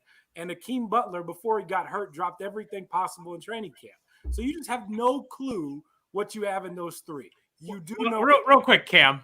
Let's talk Andy. Which what did Asher call him? Danny Amendola Jr. earlier. Yeah. So you've got Andy. There was couple times he showed flashes last year. What is the issue and why you think Andy? Obviously, we didn't have wide receivers that were killing it last year. I mean, you had a couple guys that did okay. I mean, Kirk was banged up a lot, and when he was in, he was great. So, what is it with Andy? Is it just a learning curve? Is it the playbook? What is it? I'm going to take you back to every freshman in college that when they get to wherever they go. Seriously, this is. Ask most. And I more want this for an education to the fans, because I think a lot of fans are wondering why didn't he get to see the field more last year? Will he see the field more this year? Obviously, barring a CeeDee Lamb. Was not a top level wide receiver. So guys like CeeDee Lamb, I could see coming in making an impact right away. Andy Isabella wasn't that type of guy. So he was a guy that probably needed to come in and learn and adapt to the NFL in some way. Most college freshmen when they get on campus, they were the biggest fish wherever they came from. Now they're in this huge pond of talent, and they have to learn and adapt and be able to grow their game. And I think that's something Andy needs to do too as well. Hey, Ty, I think we're starting right here. Commish is up. Looks like the Bengals, they just showed them in their war room. Oh, really? Then I think I'm behind. Tyler, why is your TV broken? Come on. Dude, I'm streaming from the ESPN app to my TV. Yeah, we got more stream. This isn't channel 12 here. We got more. Yeah. We don't have all the TVs with all the different channels going on right now. So I got my one, and I'm watching on my phone because I'm. Like, that's what I'm doing. So right now, what I see is Commish still in his basement, which I've seen far too much of already. Looking at his TV right now, right? No, I got him looking at me. Oh. I think we're all a different spot. I see some of they're going through some Bengals video now. I see Bengals video behind him playing, but okay, I may be a little bit behind. Well, we'll stay here and see. I'll see. Now I see the war room. Now I'm seeing that. So I think I'm like 20, 30 seconds behind, but Eric, okay. You might be the only one who's got the live version up. So you might have to let us know what they do. Cam, I mean, obviously we just cut off that whole question, but let Bengals at one right here. I mean, you're our expert. Everyone believes obviously Joe Burrow, not Chase Young. So what do we think? Yeah, Joe Burrow, he's got to be the pick. I mean, he was phenomenal in the national championship game. I will say this: the one thing I'm just curious, and I saw some people bring this up. He had a lot of good wide receivers at LSU, and there was no better example than that national championship game. Those guys got off the line of scrimmage. They broke press coverage. They ran by defenders all day long, and he just had to put the ball on the money, and which he did all night long. So that was impressive too as well. So I'm really interested to see how it'll translate in Cincinnati. I mean, sure, they have A.J. Green, but Joe Burrow, it kind of reminds me a lot of Carson Palmer coming out. So now I just hope Cincy puts some weapons behind him. Yeah, notes on Burrow: tremendous poise in the pocket, throws with pinpoint accuracy. Last year, threw for 60 touchdowns, ran for another 5. Heisman winning quarterback, and obviously led the Tigers last year to an undefeated season. So, see you talk about like I said, his receivers were really good, so they would get open, and he just had the ability to put the ball on them every single time. Was near a perfect pass. So that's that accuracy you're talking about. Yeah, so that's who we expect to obviously be the pick. I think that's what everyone expects to be the pick. There was rumors floating out there. Actually, there was I heard today that the Dolphins, I believe, attempted a call to Cincy and asked them, was that the Dolphins, Cam? Is that what you heard? That they made a call and they asked what it would take to go up to 1, and Cincinnati was adamant they're not trading the pick. Well, I didn't hear that, but I did hear that this draft, leading up to the draft, more trades have been talked about, agreed to. If this happens, we'll do this than ever before. So general managers a little freaked out that because they had to prepare. All this technology could just go kaput. You know what I mean? Like it could just fall apart. Technology could be technology. So leading up to this, guys have had more conversations about trades. And I've even heard that there's a chance that some trades are actually agreed upon. And just depending on how things fall, things could change. The trade could be pulled together just like that. So sure. I think you could see a bunch of trades in this draft. And a lot of them have already been talked about leading into the draft. By the way, how about Kurt Warner's flex, his backdrop? I mean, yeah, I missed it. Oh, you'll see it here in just a second. He's got his Super Bowl trophy, his Hall of Fame bust, his Walter Payton Man of the Year award right there. I just think that is that's pretty neat. Yeah, I just want to throw out there to the fans that are watching on the stream and stuff. Hopefully, they're watching on their TV too with this whole streaming thing. We are a few minutes behind, so the streams you guys will definitely on the stream probably celebrate the pick before we do. So we're gonna kind of post-analyze things here. That's good. They'll get to see our natural reaction too after picks are made. So I love the backdrops here. Tyler, the lockers, the setup is great. Eric, man, that's a. Well, you've been over to the house, Cam. I'm. I don't have enough room to put everything anymore, so I kind of rotating in and out, and time to change out a few jerseys here and there. But always representing. This is After a loss, I come sit in this room and just kind of think about it. Remember the good old days? Remember a good memory or something? Yeah. Man, Yeah, Kurt's looking pretty flashy there. Yeah. They're really going to take this whole thing out. This is interesting. I didn't think they would take up all the time. Oh no, the NFL owns the U.S. right now. I mean, they've always owned it on draft night, but I can just imagine the ratings from tonight just being astronomical tomorrow. Yeah, I mean, this is the only live sports cam we've had in how long now? 4 weeks. It seems longer. It seems like I was honestly, Cam. I mean, how about you on this? I was honestly disappointed with. There goes my audio. I'm back.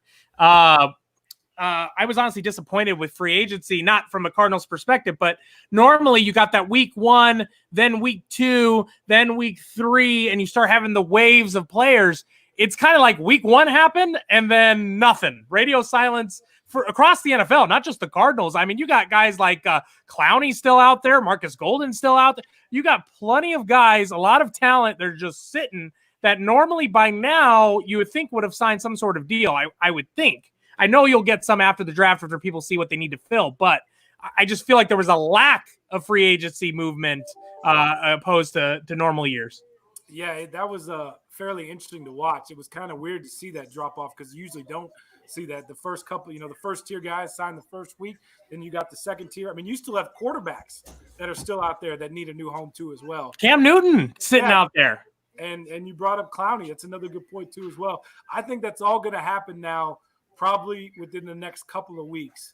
But do you see it affecting contracts? Do you see it because they've waited so long? Usually after week, that's when money starts dropping. Now that it's been so long, is that still going to happen? Or do you think everyone's under the understanding we were just waiting to see what life looks like and money will be kind of normal for them? Or so the big name guys, they had their price, and it's obvious they didn't get their price. Yeah, but I mean, are you talking like a steep discount at this point, or is it after the draft? Once teams have their guys filled out, yeah, you go to the teams that still have that need, and you're like, hey, here's my price again. You throw it back out there. You still need a defensive lineman.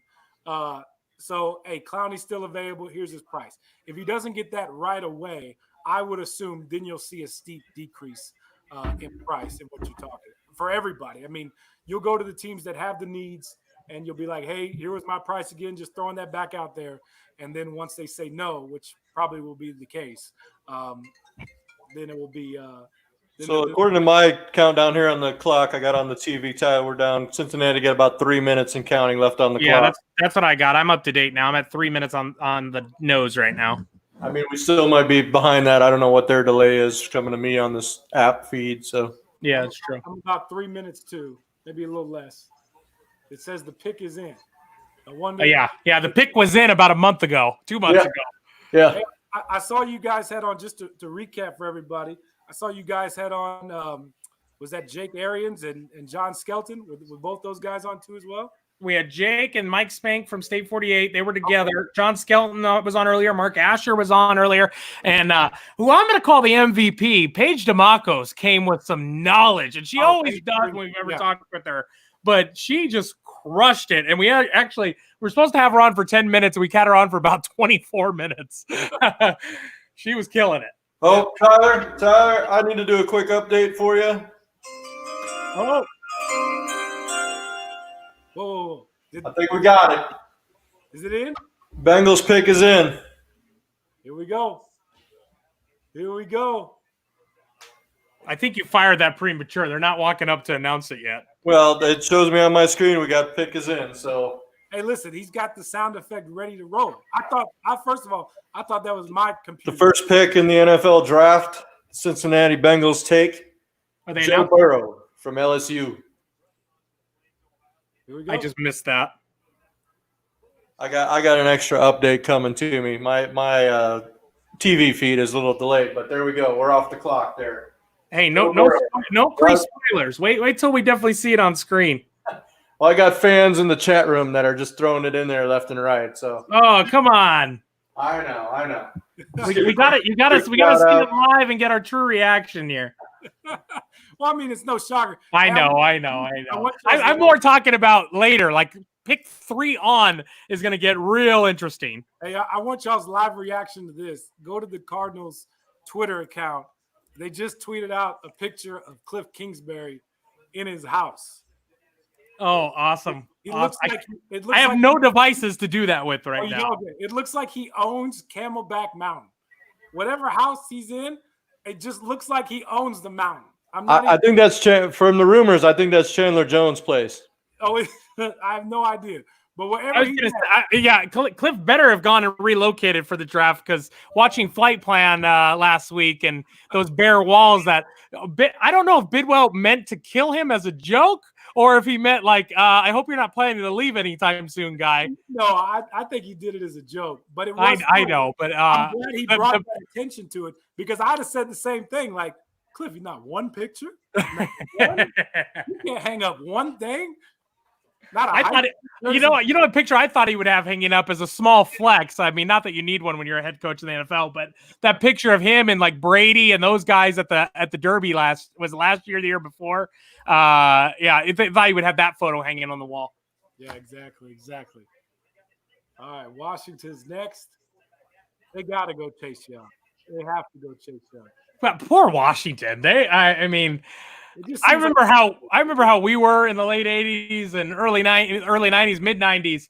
I just feel like Washington, for the better part of 15 years at this point, can't figure it out. Hey, can we get a little shout out to that high-tech technology there? Look at, we got Washington on the clock now, coming across the feed, and Joe Burrow picked. See, after we get like 4 or 5 picks, I want to see like first pick Joe Burrow, Cincinnati, second. Yeah, no, Tyler, I can't type that fast. Oh gosh, I don't even know how you guys are pulling this off. I'm just glad my computer works. We don't even know. We're probably breaking a lot of FCC communication rules right now, but hey, we might be. Yeah, we'll see if we get shut down at some point. We only have, so we're allowed a maximum of 5 hours. We are definitely right now into hour 2. We'll see how long this draft goes, but I think we're looking to go the whole 4 to 5 hours here. So you saw Joe Burrow get drafted. And it looked like it was just him, his mom, his dad. That is what a lot of prospects told me leading up to the draft. Most of the time the scene is you have a house full of family and friends. For example, like recent memory when Byron Murphy got drafted by the Cardinals last year. Yeah, they rented out a big house and they had a bunch of people there. Same thing the year before that, Christian Kirk. I mean, everybody and their mama was there. To see him get drafted. Many draft picks or prospects that I talked to leading up to the draft kind of all told me the same thing, like, hey, because of social distancing, we're not sure if we're going to have a lot of people there, just family, maybe some friends, maybe. Some people told me that they were going to have all their friends upstairs if they invited 2 or 3 of them, and we'll stay downstairs. Some told me they were going to buy a few different computers and have people zoom in on them and put them around while they were getting picked. So, It's definitely interesting talking to a lot of these prospects when they were trying to plan out some of their draft parties. And for me, it just serves as a reminder. You think about all the kids that are seniors in high school right now that aren't going to get. I look at Joe Burrow. You would expect him to be walking across the stage right now and tons of flashing lights and all kinds of craziness. That's not going to happen. And there's a lot that's not going to happen for people, like I said, seniors in high school, college graduations, everything else. And that's, the main component of why we're doing this tonight. I mean, for all you guys at home that are on the stream right now, to get away from, again, obviously we're talking about it now, but to get away from those realities of things and really get to enjoy this tonight. I mean, it's really cool that the NFL is still doing this. All right, Ty, I got to hit you. I know you're behind, but I'm already seeing. Redskin, pick is in. Looks like the Redskins are already pick is in here. Let's see what we get. All right, don't announce it till we see it on the screen. Tyler, to your point, though, it has been nice that the NFL is still putting this on. I know there was a lot of pushback from it. I'm sure Paige talked about that too as well. Like people that I talked to, there were a lot of people out there that wanted this thing delayed in some shape or form. But I'm glad the NFL chose to go along with it. One, they're raising a bunch of money, which is great if for a good cause. And 2, it is nice, and maybe this is selfish for me to say, but it is nice to have a little normalcy in your everyday life. Get a chance to talk to you guys, getting a chance to talk to football fans. It's weird not being around like my coworker Bruce Cooper or my executive producer Jeff Snyder. We usually all watch the draft together in the office working. And when the Cardinals pick, someone might yell across the room or something. Past couple of years, I've been at the draft Cardinals headquarters, and you're around other media members, who we're all friends with, and you get a chance to see their reaction and talk to them, and we all kind of sit and eat dinner together. And while we can't do that now, it's nice that we can still at least watch the draft and look forward to what we hope is some type of season, whatever it looks like, that just football one day is going to be played here coming up, and that sports are all going to get back to normal. I hope so, because we have some amazing trips planned this year. We got New York, we got Dallas, we got Boston, we got Mexico. I mean, this is a year for to go on the road, little vacation. That's what, honestly, selfishly, when this all is over and hopefully whatever the new normal is, I'm just excited to get on the road again and go see some sights. I've been cooped up for far too long, and I'm ready to get out there and have some fun. Isn't it crazy watching Joe Burrow be interviewed right now? I can't really hear what he's saying. I'll go back and listen to it later. But I just think he's just in his home. #1 draft pick in the NFL, who's probably going to be the face of the league one day, in his home chilling with what looks like some bootleg headphones, the old school headphones, no AirPods, none of that. They don't want to risk the connection cutting out, so they went with the hard wire. I bet you see that from everyone tonight. And definitely some drapes from 1978 there in the background. Yeah, what's up with the house? I mean, hey, listen, don't hate on mom and dad's drapes. All right, let mom and dad have whatever. I'm just saying. LSU was paying some money under the table for them and stuff. I mean, come on. Hey, listen, I learned that a long time ago. Never talk about mama's drapes. Yeah, all right. Chase Young there on the phone. Look at him with his big. He's ready to do the video there. That's cool. You get to see kind of the backdrop there. Yeah. Oh, and they got the camera set up. The camera there to get the other shots, the other angles. So so you're mentioning all that, Tyler, all those cameras. So Brandon Ayuk, the former ASU Sun Devil receiver, got a chance to meet up and talk to him this week. He told me, I'm not sure if it was the NFL Network or ESPN, they sent him cameras. Wow. To set up all around his house. So like wherever he and his family were going to be, and I'm sure they did this with all draft picks, they sent him cameras, but they had to set them up personally and make sure they all worked. Well, I was going to say, I was just thinking about the time that probably had to go into that to check every single player to make sure they set them up right, that their shots were good. Yeah. Yeah, so Brandon Ayuk, he said his dad did it. His dad did everything. Wow. His dad set it all up. So Chase Young right now, the second pick, a lot think he's the best overall player in the draft. Going to make an immediate impact for the Redskins. Yeah. We don't have the Redskins on the schedule this year, right? We don't play them at home or away. No, we definitely don't. But yeah, man, you mentioned the schedule. I'm drawing a blank. I mean, I think Chase Young going to make some instant. I'm gonna be honest. I can't even think about who's on the schedule. I forgot where we're going. Besides the trip you just named, I don't even remember. Yeah. No, I did too. I knew it like the back of my hand when we kind of knew the opponent. We're going into New England with the Brady-less Patriots. Yep. Oh yeah. That won't happen. We get to see us defeat Tom Brady down there. We're headed to Dallas, definitely to take over Big D, and make some noise down there. I think they still have issues no matter what they do in the draft today. Yep. And then other than that, there might be a couple other places we pop in. Depends on what happens with this Mexico game. I know you got Buffalo coming here for a game. I know that. We've got. What are the other? I'm just trying to think of who the other opponents are besides our divisional opponents this year. I can't pull it. I guess I could. I could pull it up on this little tablet right here. But so a little more about Chase Young. He led the nation in sacks with 16.5 this year, and that's with missing 2 games. So.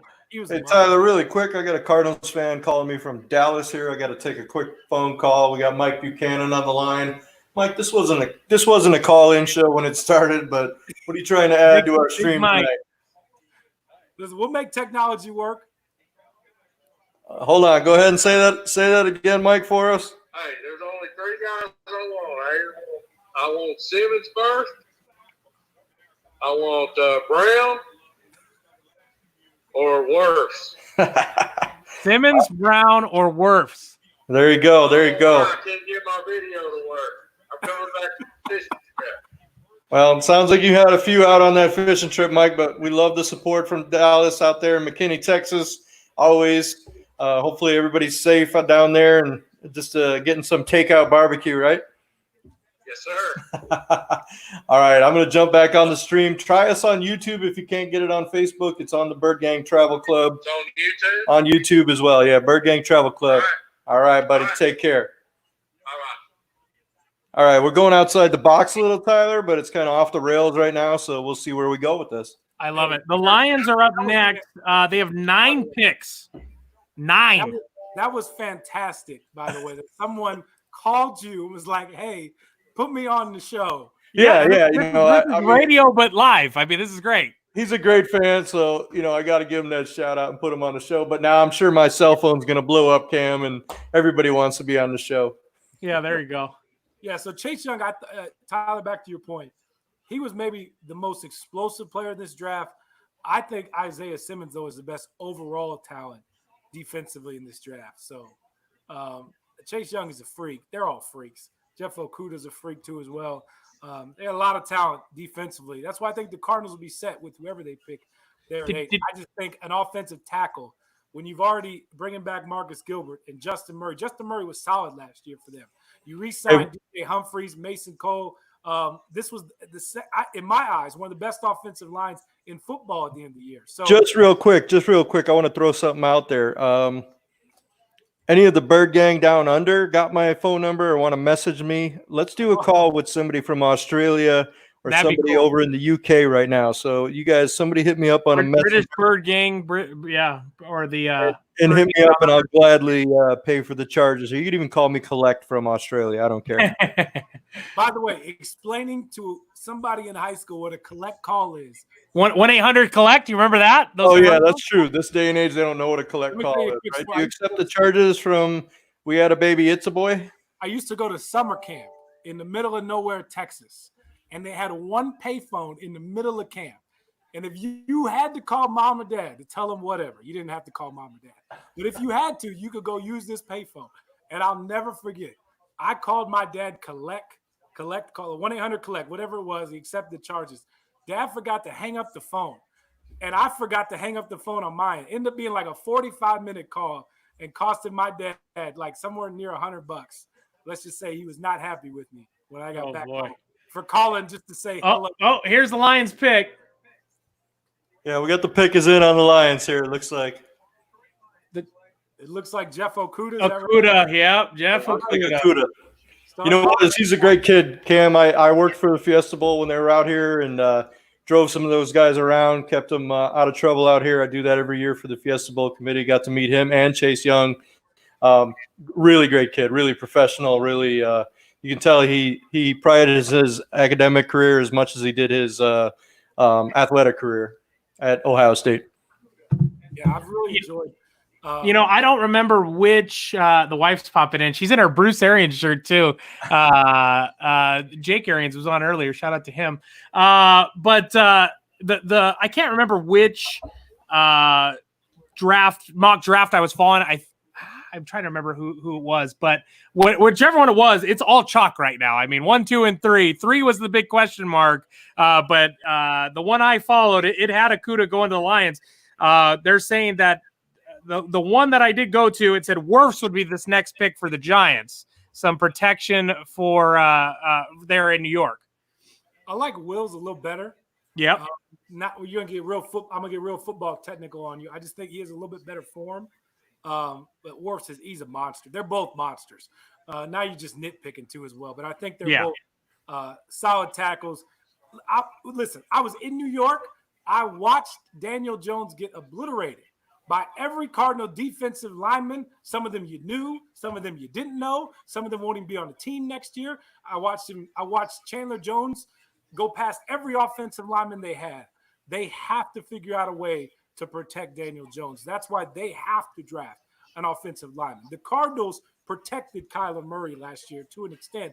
And remember, I have to remind everybody this. Half of the sacks on Murray last year, I blame on him. He's running around, taking him running. Yep. backfield. He'll admit that too as well. And trust me, the offensive lineman will point that out too as well. So that's the biggest thing. That's why the Cardinals, they don't need an offensive lineman, because to an extent last year, they protected Murray. And then you saw how they ran the ball towards the end of the year. Now where you add receivers, you create more space. And then all of a sudden, now everybody backs off. So, which will give this offensive line even more room to protect Murray. So that's why I don't think they need an offensive line. I do think the Giants need one. Speaking about the offensive line letting Kyler Murray know, there's no shocker when you've got guys like Humphreys and Pugh in the locker room. Those guys will speak their mind. Oh, did I almost make you water spit there? A little spit tank? No, it's down the wrong pipe. Oh, there we go. There we go. Live TV. I'm sorry. All right.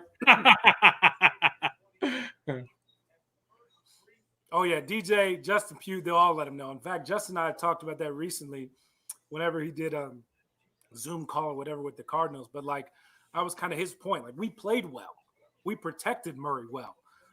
At the beginning of the year, you saw those sack numbers. A lot of them were on Murray trying to make a play. So that's why I don't think offensive line is a big need for them. But you only would know that if you watched the Cardinals day in and day out last year.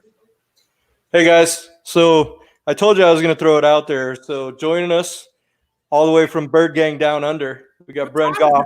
I know you know Brent. He's been out here. He's a diehard Cardinals fan from Australia. I just hit him up on the phone, so I'm going to introduce him, bring him on the feed. Brent, go right ahead. Hey boys, how we going? Eric and Cam and Tyler there. How are you boys? We're good. What time is it over there right now? Yeah, what time is it, Brent? Thank you. It is 11:15 on, I don't even know what day it is, Friday morning. It's like June 15th already over there. Yeah, he's going to be up to 3 o'clock in the morning. Yeah, with everything that's going on, kind of lose track of days, you know? Yeah, the draft's already over, right? Who did we take? Yeah. He's on to day 2 already. It's exciting. Yeah, how's everything going in Australia? Everything's good, safe, and I know you're itching to get back here. Hoping everything clears up so you can hop on that, 15, 16-hour flight over here to party with us? Yeah, man, it was the plans were to be there in September, but unfortunately it looks like that's all gone now. So unfortunately it looks like it'll probably be 2021, but hopefully the season goes ahead and we can still watch it, because at the moment there's literally nothing to watch when it comes to live sport. So it's pretty exciting just to have the draft on, you know? I gotcha. So other than that, what's your thoughts so far? I mean, the draft's pretty much gone textbook so far, right? Yeah, pretty much exactly as I expected. And it was funny, we were just chatting in, we've got our Birdgang Down Under chat, and the bookmakers over here had basically even money odds for that to go there, the first 3 picks to go as planned, and we're sitting there looking at it going, well, that just went pretty easy, and it was easy money, easy way to double your money. I guess now is where it all starts to Eric, ask him if he put any odds on the Cardinals and who they're taking. Plan whether or not the Giants take the offensive line, or whether they trade, or who knows. But at the moment, as expected, and hopefully it goes as expected. And I know you guys have your thoughts, but I want Isaiah Simmons. So if it goes expected, I'm happy. Yeah, I hear you. I'm kind of with you on that Isaiah Simmons thing. Now that Okudah's gone, I think Isaiah Simmons is the best potential on the board. Tyler, what was that you wanted me to ask him? Did he put any money on the Cardinals and who they're picking? Did you put any money on the Cardinals and who they're picking? Now, we don't condone gambling on our stream or with Birdgang Travel. You do what you do on your own.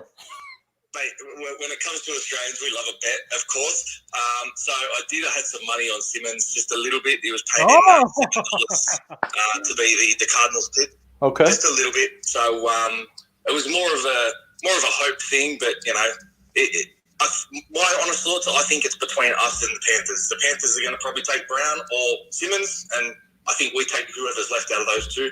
If none of those two are there, then obviously we'll probably trade down. But I think this pick right now, the Giants, hopefully they take offensive line and we'll be good. I gotcha. Cam, do you have any questions for Brandon before we wrap it up with him?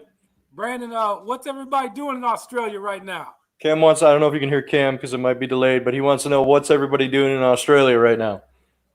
Well, all of us Birdgang Down Under boys, like I said, we've got our little chat group which we've got going on, and we're all pretty much at home, like I said, early on a Friday morning. So I finished night shift this morning, had a little bit of sleep, got up, now I'm watching. But a lot of the boys are sitting around with a beer nice and early on a Friday morning, and I think it worked out perfectly with the way that it is and everyone in isolation, that no one's at work. So it's good. Everyone can be at home watching it and have a few drinks to go with it. So I think the joke was we'll all be drunk by midday, but it's okay. So the three of us here have one question for you, Bren. Is Friday gonna be good tomorrow, or what are we looking at? Since you're already into it. In terms of weather, it's beautiful. So you probably look at it, maybe you guys go off a different scale to us, but it's probably about mid 20 degrees here, which is probably I don't even know, probably about 80 degrees over there, I suppose. All right. But I was going to say he's definitely not in Arizona. Today was hot. Hours, but so far it's gone good, and the draft, I've got a good feeling. Sounds good. Well, we got the Giants pick coming in, so appreciate it. Stay safe, take care, and hopefully we seen you soon enough. Thanks for representing. Tell all the guys thanks down there. We love having the Bird Gang on multiple continents. Absolutely. It was good to catch up again, and hopefully we'll see you soon. All right, cheers. That shot just now of Odell Beckham. They're talking about all the exits over the last couple of years, and Odell Beckham hitting the kicking net and it flying back in his face. Make sure y'all check out the Bird Gang Down Under podcast. I mean, there's some good listens to them. Yeah, they're solid. They're solid. I got my Google podcast loaded up, and try to get all my automated Cardinal listens, and I love all the content that's out there, not just from the professionals, but from also guys like Bird Gang Down Under who are fans that are putting something together with a great quality. I'm trying to get the Germany guys to check in now, but so far no hits from them yet. So I don't. We'll see what happens. You never know. I mean, the phone's ready, so if you guys got it on Facebook Messenger, hit me up. My audio is wide open. Let's bring on some more. I think it's so interesting. Like, that's been one of the coolest parts, at least being here in Arizona and getting to go around a little bit, is to see this fan base grow. Like, I remember meeting the German Bird Gangs folks for the first time. They became fans after watching like All or Nothing, and they loved the passion from Tyrann Mathieu, from Carson Palmer, from the fans, and they wanted to be fans too as well. And it's just neat to people all over the world like that. That's funny, Cam, because when you think back to Brendan, when I first met him here, I asked him that. I said, "How did you become a Cardinals fan out of every team in the NFL?" And it was thanks to Jerry Maguire. So the original documentary on the Cardinals, right? yeah, I mean, Tyler was like 2.5 years old when that movie came out, so I don't know if he even. Wait, I missed that. Which movie? Well, Brand down in Australia said it was all because of Jerry Maguire. That's how he became a Cardinals fan. Oh, get out of here! That was a great. You were movie. way too young then. No, that was in the mid '90s. I was good. Yeah, Jerry Maguire was a great movie. Is a great. All right, movie. so we got the New York Giants coming in here on the screen here. There it is, Andrew Todd. There's first line. Wow, not Wirfs and not Will. Not Okay, see now things. That was a lot of the talk the last couple of days. That a lot of people saw. There was a few teams that saw Thomas as the best O-line available. Yeah, that's that's kind of interesting because now guys could be there for the Cardinals where they have a decision. Interesting. I don't know. Take this with a grain of salt or however you want to take it. But when we talked to Steve Keim a few weeks ago, maybe it was last week. I don't know. They all blend together. Whenever we talked to him, he mentioned all the top offensive linemen by name. It was the only group he mentioned by name. When he spoke about the receivers, he grouped them all together. When he spoke about the defensive players, he kind of grouped them all together. But he did name – now, I don't know if that's just him being an ex-offensive lineman himself, but he did name them all by name. I'll still be shocked if they go offensive line. Hey, Tyler, really quick, I just wanted to add, just because I got a shout-out from somebody about it. We're on pick number 5 right now. Can you see the chat or no? If you go into the chat, my laptop's too far away, so I can't see it from here. Well, somebody just reminded me we promised to give away some autographed Christian Kirk footballs. So let's get to that. Let's pull off 4 people, and then we'll get them later offline and basically go. Eric, I'm gonna let you do that pick because I can't see it. It's too far away. But you're gonna have to write down the name so we fulfill that. Just make sure we don't pick anyone that lives out of the country or anything. Those fees we got to pay are a little ridiculous. No, I'm just kidding. All right. So appreciate it. We got some shout outs saying we're killing the broadcast. Like I said, we're just 2 guys, football fans. We don't know what we're doing here, and we're thankful for Cameron Cox. He's a professional joining us, so I'm sure this is kind of bush league to him. Dude, no, this is fun to be a part of it with you guys. I mean, Maybe I should have instead of political science, I should have went to the Walter Cronkite School of Broadcasting and took that route. But No offense to ASU and the Walter Cronkite School, but what is Syracuse? That's Broadcast U. Is that what it is? I mean, I went to Eastern New Mexico University. There we go. Hey guys, I'm gonna grab a pen really quick so you guys can chat. Yeah, let's talk real quick. Obviously, for some people, this is a real surprising move. Andrew Thomas started 41 games in 3 years. He won the SEC's best blocker in 2019. He could play either tackle spot, which is going to be nice for him at the next level. They all can. So, like, the big thing now, I just feel like if you're going to draft a tackle this high, sure, you want him to play one position. But if he had to play on the other side of the line, I think nowadays you have to have that flexibility for a young guy coming in. Yeah, no, for sure. Miami is up next. This is where it could get real interesting. Miami has 14 picks. That's the most in the draft. Seems like too many, right? Yeah, they've got 3 in the first round. They've got this one, 18, and 26. They just showed a shot of Tua Tagovailoa, and he's just sitting there chilling. Yeah, this will be interesting. There's been a lot of talk about it. Man, when he's healthy, he's got a cannon. I don't know. I've been wrong in the past about teams moving up to get a quarterback. I was wrong about Patrick Mahomes. I liked Deshaun Watson over him, and now look at Patrick Mahomes. So, hey, listen, these guys know a lot more than I do. So if you fall in love with a quarterback and you think he's the next Steve Young, man, take him.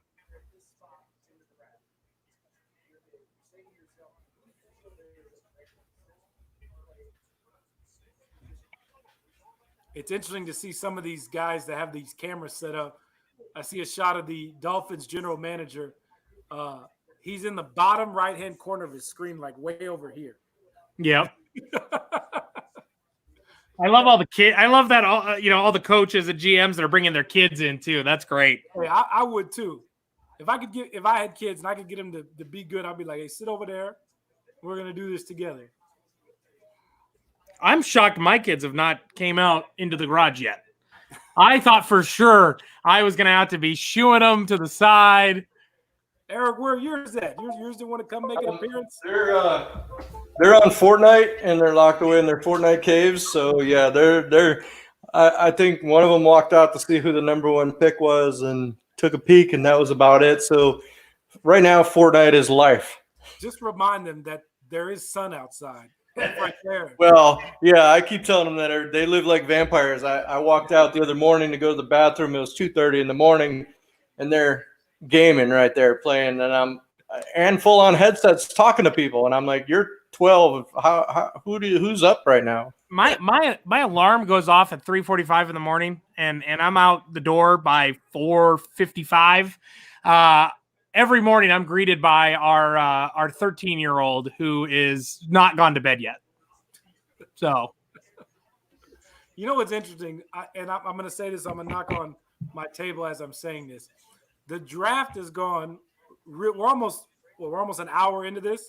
The draft has gone really smooth, and this is what I was the opposite of everybody. So I saw some reports the other day that GMs were talking about stuff failing and internet not working, and was one report a coach's kids were taking up all the internet, but it's gone really smooth right now, and this is exactly what I thought was really going down. I didn't think we'd see anybody's internet crashing. There's just no way. Oh, so here it is. Dolphins pick is in.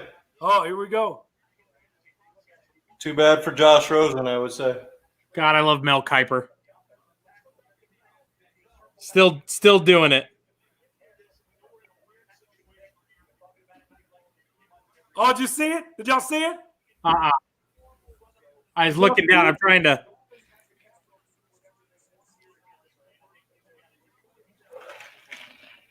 Wow, look at all those screens. That's crazy. Yeah, Kurt is flexing on everybody. I love it. Want me to tell you? Yeah, no, Warner's looking good on the broadcast there. Did they show who was on their phone? Oh, here it comes. It's already done. It's Tua, baby, Tua. Oh, I haven't seen it. Is it? Yeah. Wow. So it is. Wow. It is. There it is. Look at these injuries they're putting up. Like it's a risk, but I mean, this dude is special. He's so accurate. Got a cannon for an arm. Sure, you worry about the injuries, but like that's what really your doctors were there for beforehand. You got to check him out at the combine. I'm sure you've talked to medical personnel before that. If he's healthy and everything's good, man, the Dolphins got to steal at quarterback. And yes, I'm sorry for Josh Rosen. I really like Josh as a person. He was cool to deal with while he was here. But man, that's 2 years in a row that Josh is going to get passed over for a rookie quarterback. That's tough. Speaking of that, do you think he's done now?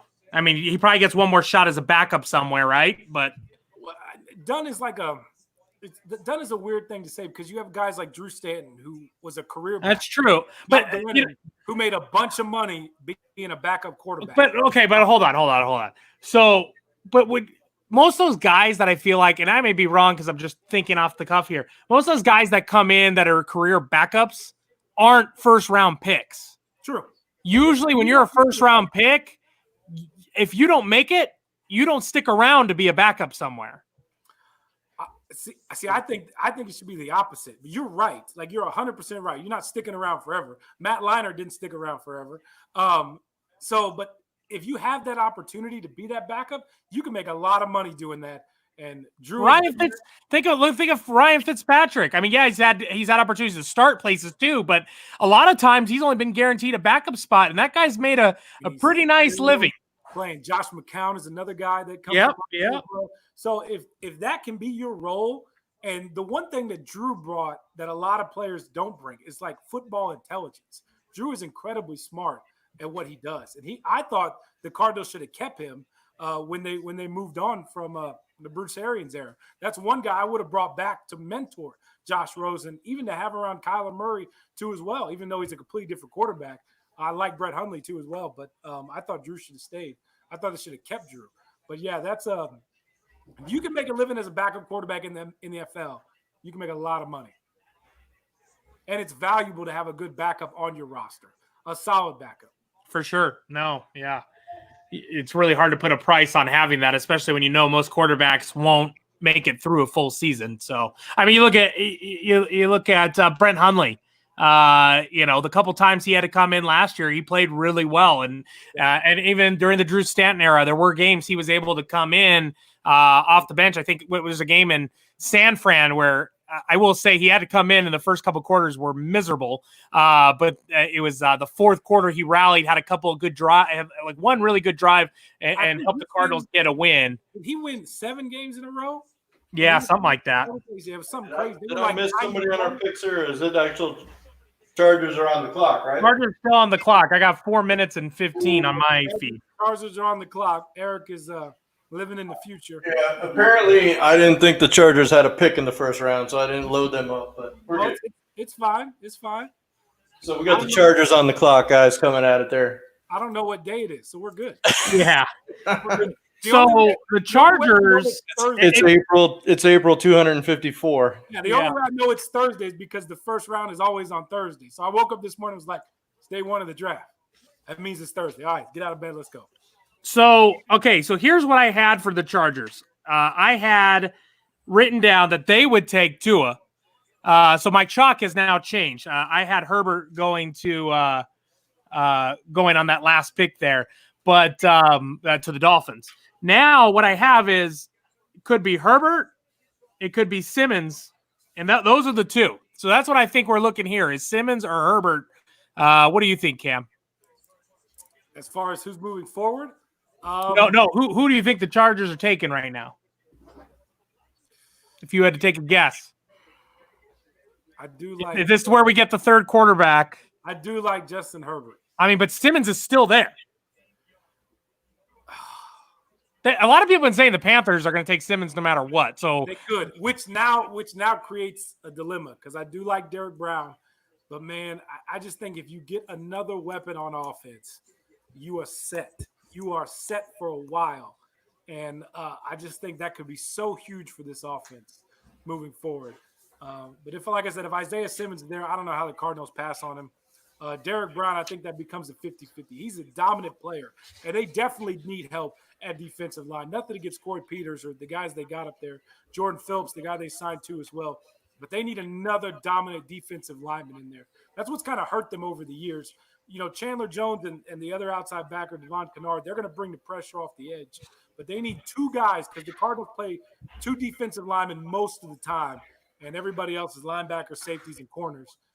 They play a lot of two defensive line sets, two-man defensive line sets. So you got to have two guys in the middle and then two guys right behind them to rotate in. So if they can get Derek Brown, it'd be good too as well. So they have options. Which is I totally spaced that Derek Brown is still sitting there as well. Yeah, so they have options, that's why. So that's why I had been hearing all leading up the last few weeks that Derek Brown is our pick if he's there. Now let's just pretend. I get it. We still have 2 picks, and I really think the Panthers are going to take Simmons if the Chargers were not to right now. But let's say Brown and Simmons are there. Who we going? And you still got the 2 tackles. I mean, you literally have 4 options right now, I would think. Please don't take a tackle. Hey, Ty. I know.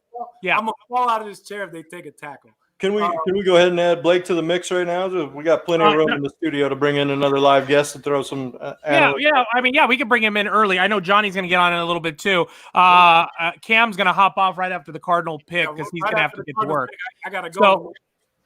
So, there's Blake right there from Revenge of the Bird podcast, Mr. Blake Murphy. Thanks for joining us, Blake. Hey, what's going on, guys? Glad to be here. Got a good outdoors for everything, keeping as much social distancing as can, and we just saw another pick go off the board for the Chargers. Draft is falling for, if you're a defensive fan, pretty well, seems so. How are you guys doing? I have not seen the Chargers pick. Okay, so on my feed, it hasn't happened yet. Oh, you can wait and see at least for that one. Okay, he's not going to spoil. Here we go. Yeah, it looks like it's in. We're Blake. We're running a little delay on everything here, so it's just kind of hard for us to keep. It's all good. That's why I didn't want to pick was for all of that. But yeah, Justin Herbert. It looks like a lot of the previous question of if the quarterbacks would fall. There's a lot of talk that happened late last night or early this week.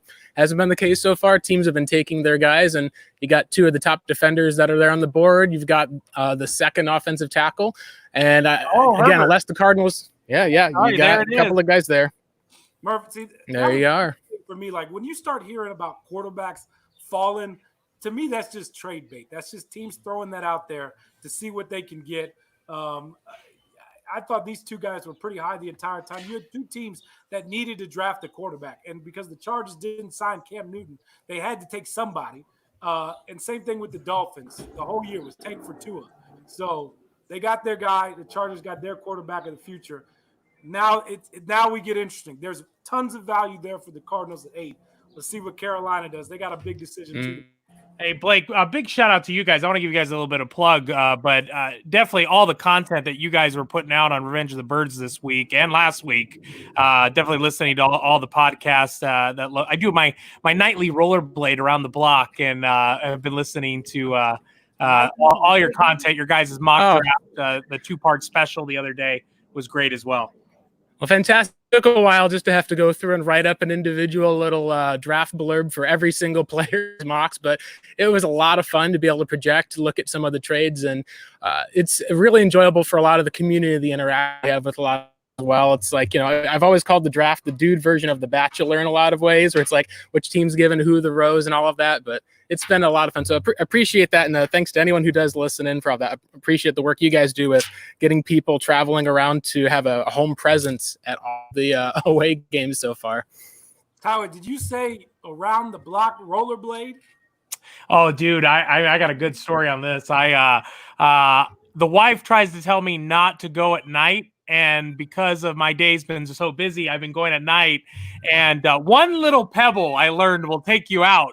I went face first into the ground like last weekend. I had a bunch of cuts on the face. They're all gone. Luckily, I now have a face for streaming. My years in radio, I always was told I had a face for radio, but I think I really have a face for streaming. So here we go. I'm gonna write that down. Get you some. I think the beard probably protected it.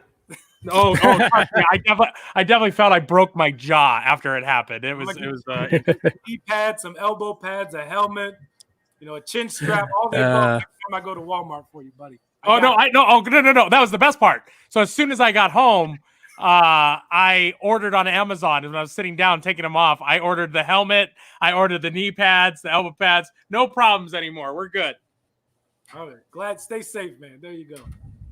I lost my feet, so I'm having to pull it back up. All right. So real quick, go around the table. What do we think Carolina's doing? Simmons. Brown. I think that he might be the top guy on their board. Blake thinks Brown. All right. Man, if they take Brown, I hope the Cardinals run to this fake draft podium with the card with Isaiah Simmons' name printed on it in large, bold print. And call it a day. Yeah, a lot of the fans in the chat are saying Simmons, so that's what it looks like the consensus is here. He is a freak. That would make a lot of sense, at least for in terms of guarding. And we'll see if that's the question I've always had. We're a factor for that offense and try a defensive linebacker later. And if they can adjust skill set, you're hopefully looking at a Derwin James type player, which would be really fun to pair up with a Budda Baker, assuming that, they don't have to take one off of the field. Yeah, he'd be great to roll. I got myself muted.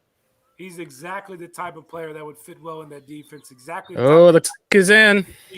To cover a tight end. I think we all can agree. Isaiah Simmons can cover tight ends, which is there it is. I don't know. I got a Taco Bell commercial right now, so it's making me want some Uber Eats Taco Bell.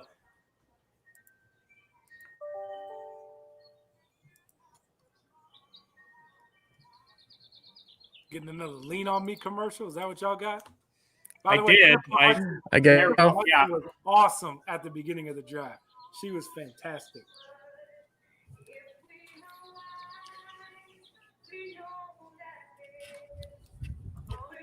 We're coming. We're right on the door of this Cardinals pick. I'm getting excited. We are right next door to. We are right next with the next pick, at least after this one. So.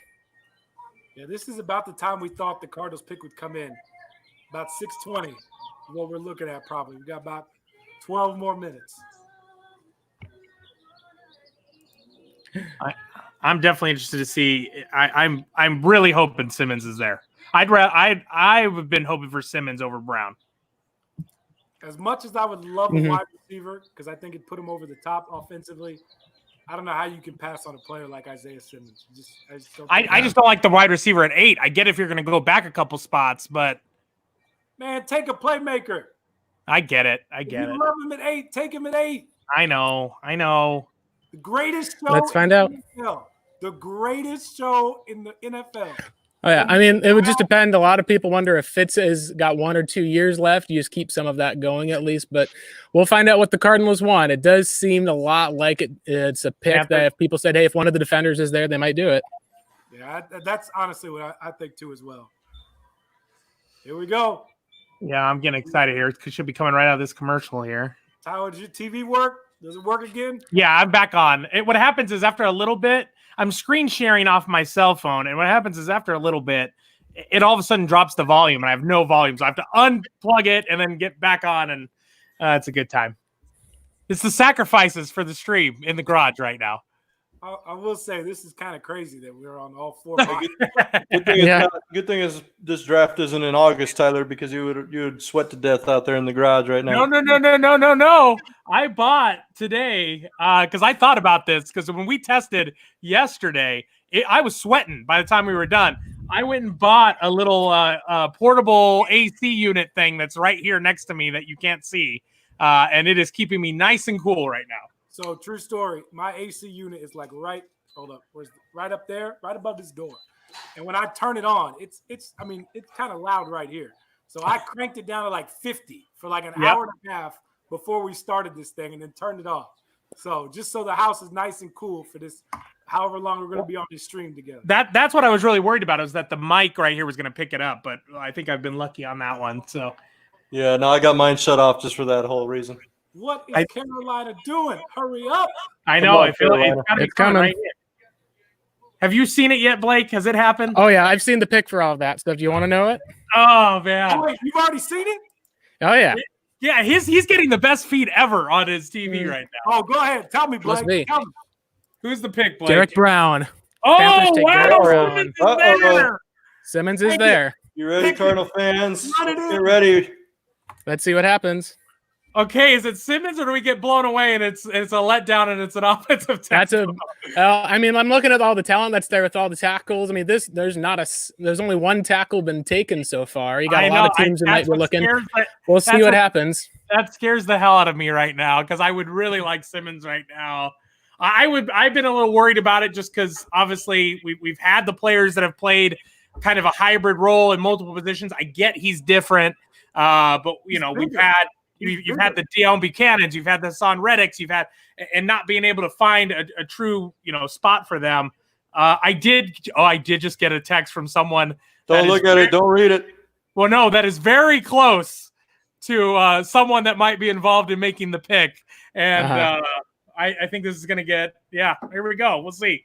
I got the countdown. Cardinals got about 3 minutes left on the clock, it looks like. My phone's going off right now. Hold on. What we got? Oh, Cam's getting the leak right now. Here we go. Find out. Man. Oh, they're teasing me. They won't tell me. Oh, not telling you. They won't tell me. I love it. Holding out firm. Hey, we at least get some time now to just talk about Cliff Kingsbury's amazing draft setup that makes, my outdoor, sipping on a water bottle setup look lame. Like he's like at the Scottsdale Princess right now, has to be. No, Eric said earlier that the rumor is he's at Chandler Jones's house. I said this it looks like he owns Camelback Mountain. Like, yeah. If you showed that photo in like Phoenix Magazine, that would be like he owns it. That's his mountain, Exactly. All right, they got to take Simmons. He's there for the taking. Make it happen. Call it a day. Like it's simple. I'm getting text galore right now. I know, right? Everyone's like, who's it going to be? Yeah. Pick is in. Arizona is staying at 8. My assumption is that it'd be Isaiah Simmons if they stay at 8. Blake's speed is so far up right now. I know, right? I know. I got everything coming in. Blake, what time is yours at right now? Oh gosh! Oh, it just says pick is in for all of that. It doesn't have a time set. Okay, I think it's just because it's a digital antenna. So, all right, real quick, go around the room. Blake, who they taking? All right. So unless there's a shocker where they like Lamb all along, I think this is probably going to be the Simmons pick. I think that it ends up fitting a lot of what they're looking for as far as the defensive side, and it's a coverage game. That would be the one that makes the most amount of sense. Eric, quicker than that. I'm going to play devil's advocate. I'm going Jerry Jeudy right here. You're crazy. Let's greatest show on, I don't know, in the dome part 2 or something here. Tyler, who you got? It's Simmons. I know it's Simmons. It's got to be Simmons. It's got that ear to the inside info. That's I will say this. I won't be upset if it's CeeDee Lamb. I really won't. I wouldn't either. I wouldn't either. If it was I don't think anyone would be. You know what, Jeudy too as well. I wouldn't be upset if it was a wide receiver. I really wouldn't. I'd be okay with it. Now, Blake, I feel like you guys have been talking about the kind of make good later to Kyler with it's his cousin, right? That the Cardinals could take and Devin Duvernay's his cousin, 4.3 speed guy. He'd be more of a slot person. Well, if it's a slot, you got how many slot receivers are you going to have between him with Kirk, with even Fitz playing there? But if Fitz is 37 or so, going to be a lot older coming into this year, you wonder how much he's got left. Well, anyway, the Cardinals pick is in. I've got Goodell on my feet about to read it off for all of that. So we'll see when we get everything. I'll read it off once it comes in. Yeah, read it off. Announce it just like Goodell I could read his lips. It was Isaiah Simmons from Clemson. Oh, there you go. Got the D. Got the defender. I'm just waiting to see the Cardinals war room pop up on my I'm so far behind. We'll take it. I like it. I love it. I love the pick. Did you see Gus Malzone's room right there with the big fathead type deal on the wall? Wow. I'm excited about that. We got a lot of fans in the chat right now. Totally excited. Everybody's loving it. So that is such a great pick. He'll fit in so well with his defense. The offense is already going to be fine. Now this shores up the defense across the board. Stay healthy. It's time to roll. So now this is the other thing to talk about is this is Steve Keim's third pick in the first round of a linebacker. Yeah. There's a lot of issues that they've had ever since losing Darrell Washington to the suspension and ultimately kind of the end of his career. So, hey, if they can use him and have two Buda Bakers on the field and be flexible, I am good with just wonder last year with how we saw with their defense. That's always been the big question I've had about Simmons, but you cannot deny the talent that he has is the biggest thing. And I do not mind the Cardinals not trading back, saying, hey, we're going to go ahead and take the guy who's the best player on our board. And I believe he was the best player still left on their board at this point. Yeah, unbelievable. Wow, that's great. But I would think this too as well. Isaiah Simmons is maybe the best linebacker that Steve Keim has picked. I mean, he's the highest drafted. That's one thing. Buchanan was drafted out of college as a safety and wasn't moved to linebacker up until they did lose Darrell Washington. And that ended up being a really successful move until, 2 seasons later, Atlanta Falcons started matching up a, 320-pound center on the 215-pound linebacker. It didn't work out as well in the run game, but there you go. All right, guys, I got to go get to work now. All right, Cam, thanks for hanging out with us. We appreciate it. Have a good show tonight. As always, Cam, love it. Love the support. Yeah, take care, guys. Hey, thanks to all the guys at Channel 12 News for us, and stay healthy. We'll do, guys. We'll see each other hopefully soon. We'll all get together. All right, man. Sounds good. Take care, guys. See you later. Blake, so we've been talking about this, and I mean, most of the media has been talking about this leading up. Whoever you got at 8, instant starter. So what does that linebacker core, thinking about that front 7, where are we plugging people? Yeah, the easy way to see him is that he'll probably take into, they just signed Devondre Campbell to a 1-year deal. He'll probably end up being someone who at some points will rotate in. You might end up seeing a lot. It's essentially the way that you're going to do this is why I've been very intrigued to see is if they took Simmons and if you want to play him the best, you're going to kind of be playing more positionless football where you may have, 3 safeties or so on the field, similar to when they had Tony Jefferson, Rashad Johnson, and Tyrann Mathieu.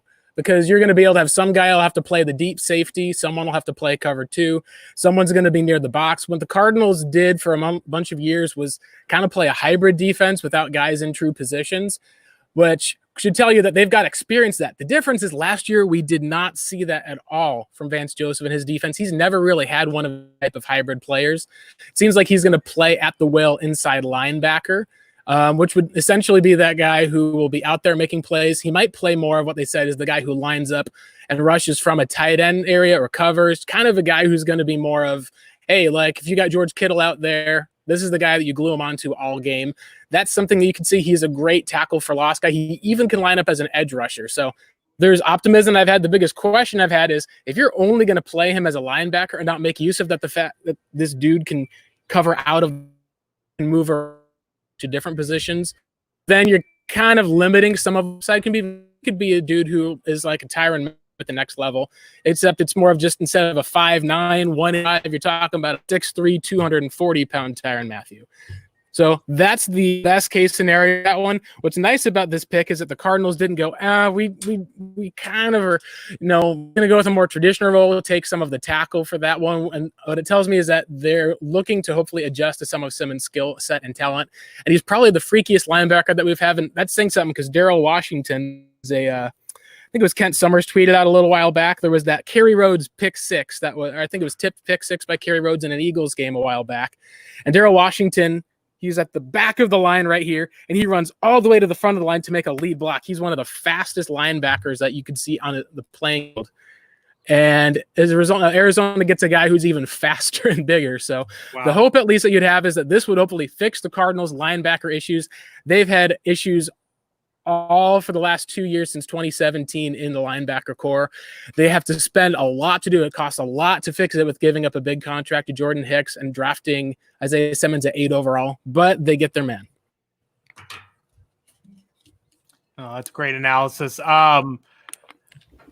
Tyler, really quick, I'm just going to let you guys chat about that stuff. I'm just going through. We got to pick 8 lucky winners here in the chat, so I'm going to go through and get their names, kind of announce them, and then I'm just going to tell them to contact us on Facebook Messenger from their screen name, and if we match up, we'll get their address info and get these autographed Christian Kirk footballs out to them.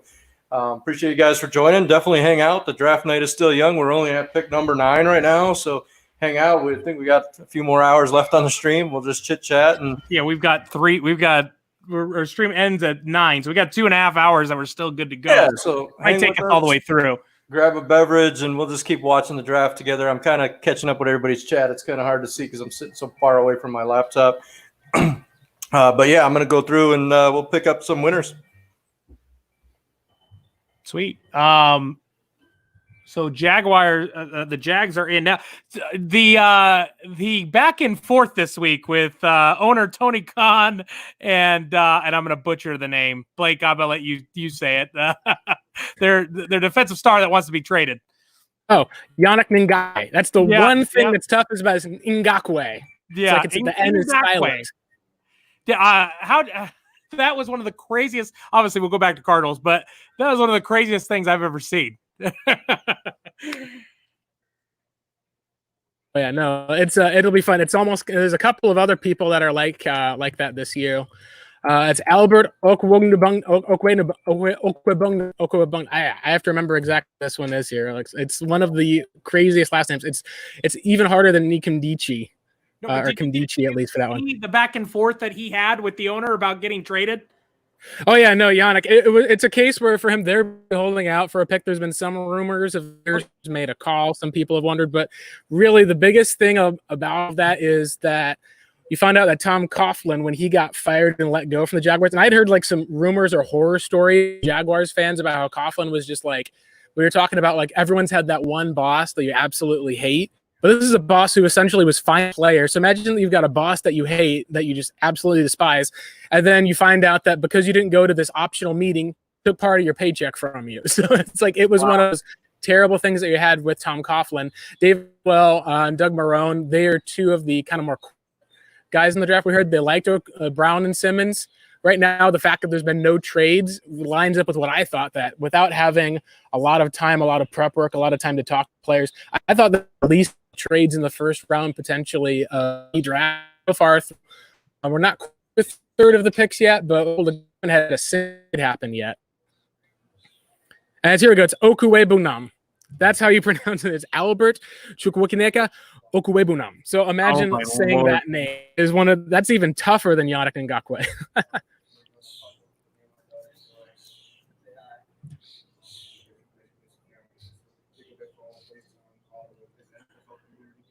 So the Jags pick is in. Oh, is that yours? Who have they picked on your side?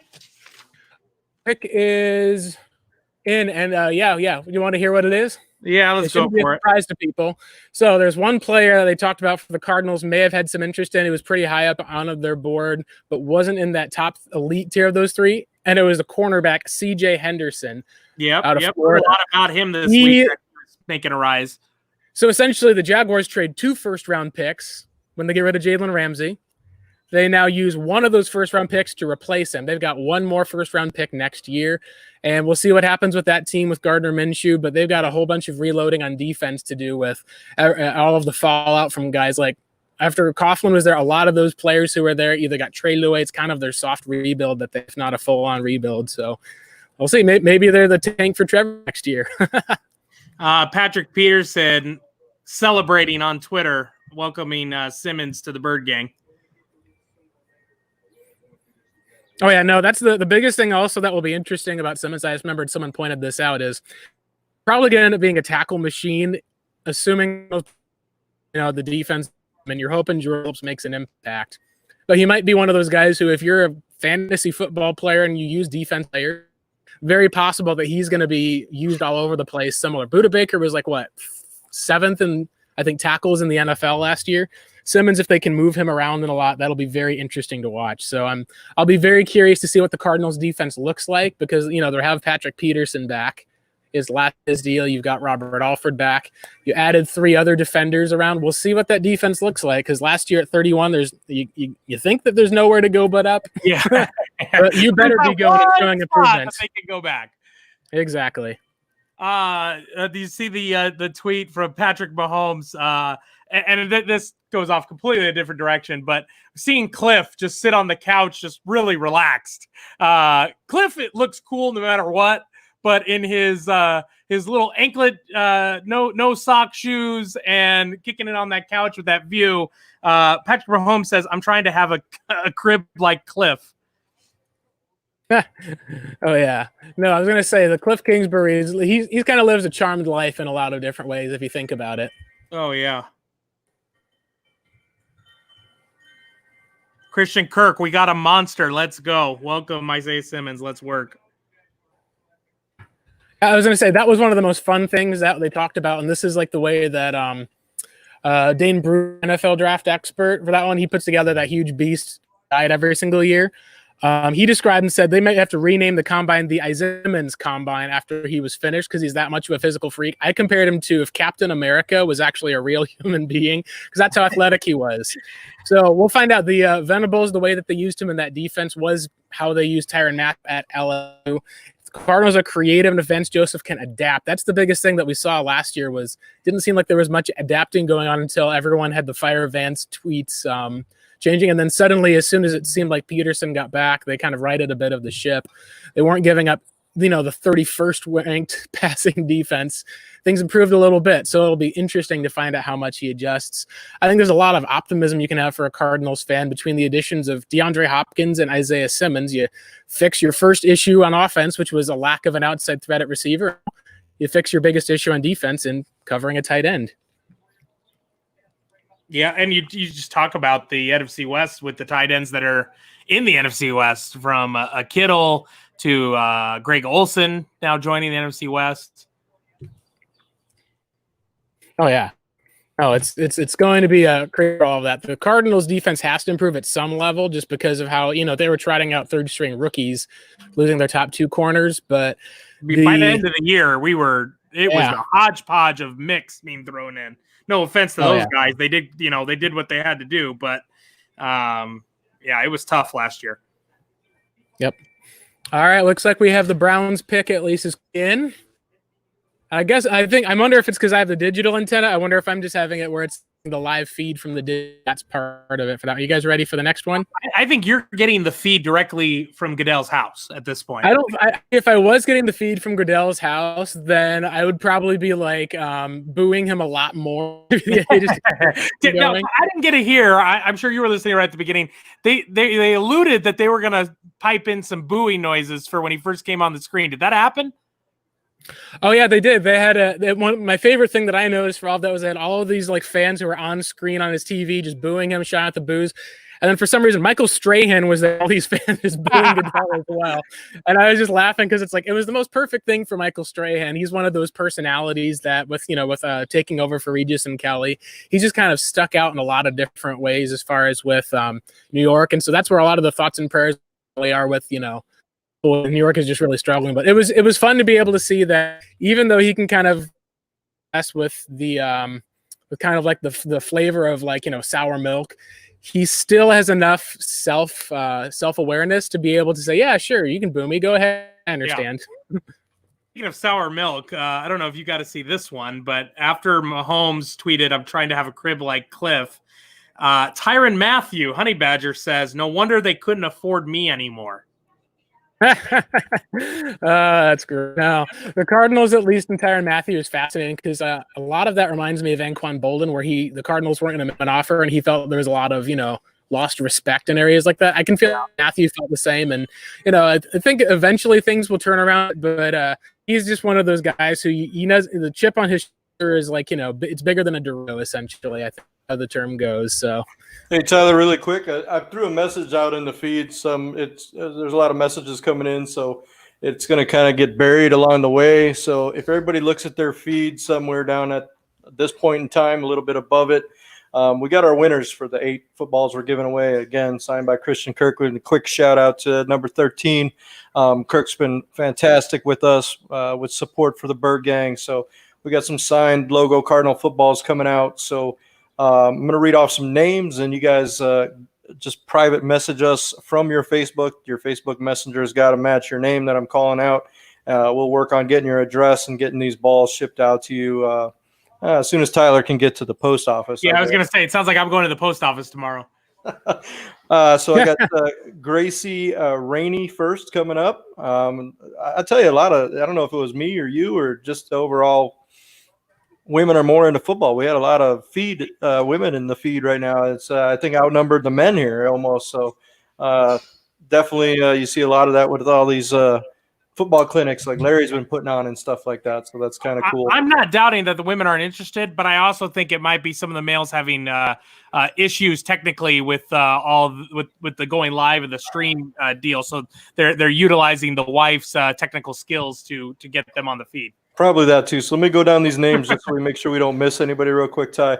So first one was Gracie Rainey. I have Yvonne Dennis Gonzalez, Tiffany Thomas, Monica Joe, and then we got some guys coming up. I got I was going to say, wow, you're just all women here. Here we go. I got Jason Stevens, David Robles, John Shears, and Simon Chavara, if I'm not butchering that. So guys, make sure you PM from your Facebook over to Tyler. We'll work on getting these things boxed up and shipped out to you. Thanks for joining us. Hang out with us a little bit longer. Shout out to Blake for joining us here. Yeah, absolutely. And we I was about to say, I got a little insider info once you finish, so keep going up ahead before I get Blake, around. I don't know where you're at in the valley, Blake, but you still got sun. And when I look out my window here, it's a little bit darker. I'm not sure. Is that a fake backdrop you got there? Gosh, we're East Bay for all of that, but it's just the way that it's all lit. We have that where the sun hits like perfectly in the background over here, so that like lit up like it's an ESPN studio or something. So it's always a really nice look. So. All right. I'll let you guys get back to it. I think you got it. I might have talked over a pick or two, but go ahead and take it back over. Yeah, Sure. There's been a text from one of my insiders here too. That's interesting. Okay. Well, let's recap. The Bills just took, or not the Bills, the Browns just took some offensive line help with Jedrick Wills Jr. And now Blake. Trade back. First time in years we've not had a trade back within the top 10. Wow. First time in years. So we'll see if Mekhi Becton goes here at the Jags or not. I'm not that far ahead. They're on a commercial break, but heard that the Jaguars or some other team tried to trade up to get Isaiah Simmons, because that was the guy. I heard this at the comment that they really wanted Isaiah Simmons and didn't think they'd get him. We don't know if it was to us, but the Jaguars were interested in acquiring Isaiah Simmons. So Cardinals at least get a guy that I think a lot of teams wanted, but for sure at least that one team wanted. You know, after all the years of us trying to trade up and someone leaping ahead of us and getting the guy we want, it feels good to know that a team wanted the player that we got. So yeah. Hey, I was going to say the case, at least for a number of years, where you look at some of the players who ended up falling with the Cardinals. I don't know if anyone was going to take Robert Kimdichie after the Cardinals took him. Maybe someone like people thought they could have, but it's going to be at least really fun. I need to look at the Cardinals for picks. They're not going to have a second-round pick right now. I would not be shocked if they try to sneak into the end of the second or jump up a little bit in the third. Most just because they have an extra fourth-round pick, and when you got a long wait to 72. Okay, we got the pick for the Jets that's in here, and it's exactly who we thought it was going to be. Who do you got? It's not a wide receiver, and the Jets had two needs, and there's 2 tackles left on the board, so you got a 50-50 chance. Oh, wait, say that one more time? It was not a wide receiver. No wide receiver. And, you know, there's another need that the Jets have that's really, really big as far as with having to do with Sam Darnold. So you got a 50-50 for the top guys left on the board here. Has Wirfs gone? Wirfs has not gone yet. It's Wirfs. It's not Wirfs. He's fallen below as Mekhi Becton, who actually is a better pick. Becton. And you just alluded to Becton a second ago, so you tipped That's your what it hand was. on that. I tipped my hand. No. So, yeah, Mekhi Becton, the Jets, and this is where a lot of people feel like is going to be the ceiling for either CeeDee Lamb or Jerry Jeudy. The wide receivers should start going with the next set of picks. But yeah, the offensive line and Cardinals do not go offensive line. You have one of them go before their pick and 3 of them go after their, because, you know, that's how everyone with all those mock drafts of the Cardinals for offensive tackle for months, it seemed like that's just the way it goes in the draft, right? Yeah, you know, the only thing now going on a different tangent here that I didn't want to have happen just because I don't want the Niners to get any help is I knew they were probably going to get an elite wide receiver, and now it's like a guarantee. The Niners are definitely taking a wide receiver here in the next couple of picks, and it's going to be a playmaker. I was going to say, yeah, it'll be that their Henry Ruggs is an option, but a lot of people, my Niners guys, think they may trade back if they can. We'll find out if anyone. Right now, it seems like almost no trades are happening. I wonder if it's because teams are like, "Hey, the trade and the one down. What do we do now?" Yeah, that's the interesting part. I mean, you hit on it earlier. No, this is the first time we haven't had a trade in the top 10. I'm getting interested to see if we'll have a trade in the top 20 at this point. Gosh, there's going to have to be at least one of those. The one that I've wondered that could be a possible option. If he does here at 12, I've wondered if the Niners would trade back and he'd like the CD Lamb happen over there. Because Tristan Wirfs might still be there for the Buccaneers and they need a tackle after good old Bruce Arians to protect the what is it, Tampa Bay Patriots, I think you could say. Yeah, that's what I was calling him all night. Jake Arians was, I don't know if he took that to heart or not, but he knows I'm a jokester, so he's that's great. No, that's the one of the case, at least as far as about BA is the most unflinching, uncompromising dude ever. And his family members are like that, and that's part of why I think that we love the Arians for all of that. I always view them at least pretty fondly, and it's just one of those cases where, hey, if you're the Cardinals fan and you were still sitting with Rosen and Wilkes, you probably would have a little bit more annoyance, but you got Kyler and Cliff. He gets to go on another one last ride into the sunset at least, and now he gets to go working from Big Ben and Peyton Manning and Andrew Luck to the greatest quarter. So, Blake, let me ask you this. I mean, Bruce Arians known as a quarterback whisperer. Is it going to be Bruce whispering stuff to Tom, or does Tom have a few things that he's going to try to whisper over to Bruce? That's actually a great question because I've been wondering that really from the start.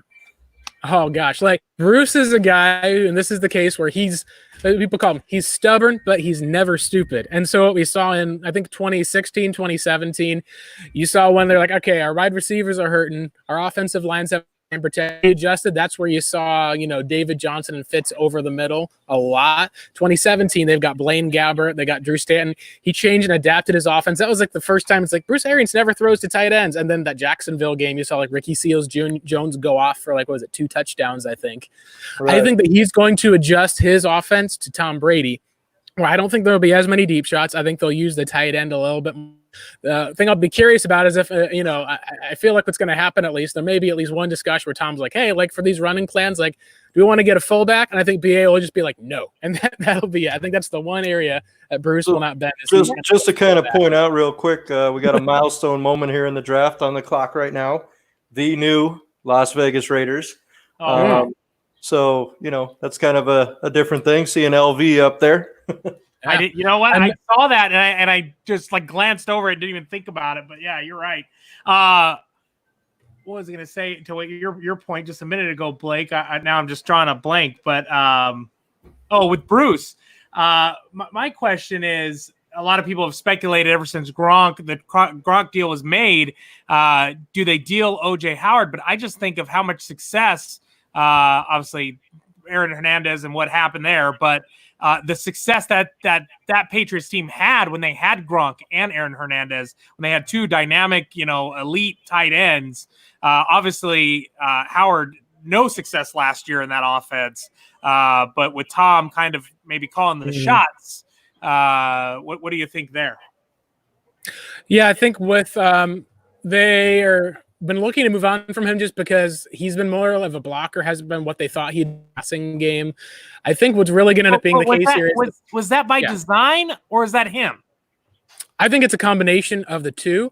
I think part of it, if you look at that, when you talk about athleticism in the college level versus athleticism in the NFL, I think that they're two different areas. If you look at with Rob Gronkowski, the biggest thing that I feel like is the difference.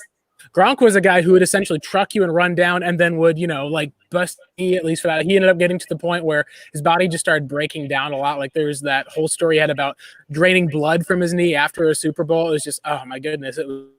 OJ Howard doesn't play, I think, with that same kind of physicality, both in the pass catching and in the receiving game. And I think that's been part of the issue. And then the other part is that Bruce Arians and tight ends, he prefers guys who block first. That's what he wants. But I feel Tom loves the tight end, and that's what that'll be a very interesting team to watch, not just because of Tom Brady, but just the whole dynamic of Tom and Bruce and that offense. Yep. It'll be interesting. Oh, goodness. Oh goodness, we got our pick in for the Raiders right here. And this will be the last pick I'll be here for. I think it will be the next one. Yeah, no, I'm excited at least to see what their offense looks like. I know that they're looking to try to get a running back in the next part of the draft, and it looks like right now they are, unless there's a trade back, they could have Tristan Wirfs on the board. There's another couple of tackles that some teams may like as well, Ezra Cleveland, Josh Jones. But the Niners are on the clock, and we've got our first wide receiver has been drafted. So to the Raiders. Oh, it's to the Raiders. To the Raiders. Jerry Jeudy to the Raiders. Is it CD? You both are wrong, and this is where the surprise comes in. It's like Al Davis himself would be super happy that Henry Ruggs with his speed. Ruggs, wow. Yeah. That's the guy who I thought that Gruden may love the most, but I thought that they would take Jeudy just because he kind of fit the Mike Mayock model. So now Niners are on the clock. The question is, they want to trade back. Will they? Or is this the spot where all of a sudden CD ends up facing off against the Cardinals twice a year? Ooh, that's going to be interesting. So, yeah, that'll be the last pick I'll be on for the Niners. I'll have to get going since I got dinner. At least I'll be waiting for me. But, yeah, it's good to at least be on here with a lot of you guys. For the most part, we're going to be recording our latest podcast. We'll be recording that tonight. We'll also get that published and up tonight. So if you're still awake, at least in some of the wee hours, that'll be on there for you, some content. And then we'll drop some of the links to that in the morning at least as well. Sure. Can you throw a quick how fans are, if they're not already, which they all should be following you there on the Revenge of the Birds? Yeah, it's just it's at ROTB Pod or the Revenge of the Birds podcast is what we have. And then all of our work on Revenge of the Birds, you can find at revengeofthebirds.com. You want to talk to me or be like there? I was one of the guys who was skeptical about Isaiah Simmons, the player, but just making sure that Arizona was going to be the right fit for him was one thing I wondered with Vance's defense. The fact that they're taking him makes me encouraged. We'll have a whole lot of discussing we'll be able to do about it. I'm just super happy that it's not Derek Brown. That's the biggest thing that I thought. I was not a Derek Brown. Yeah, I wasn't either. So I'm really glad that was not the pick. I know 6 months from now or a year from now, we may be saying a different thing. But I was saying earlier, I've got my Google podcast loaded up. So I've subscribed to the Revenge of the Birds. So anytime you guys drop anything, it loads right in. So if you're not following the Revenge of the Birds, great content. And like Blake was saying, follow him, follow Johnny, follow them on Twitter. They're great follows. Blake is multitasking.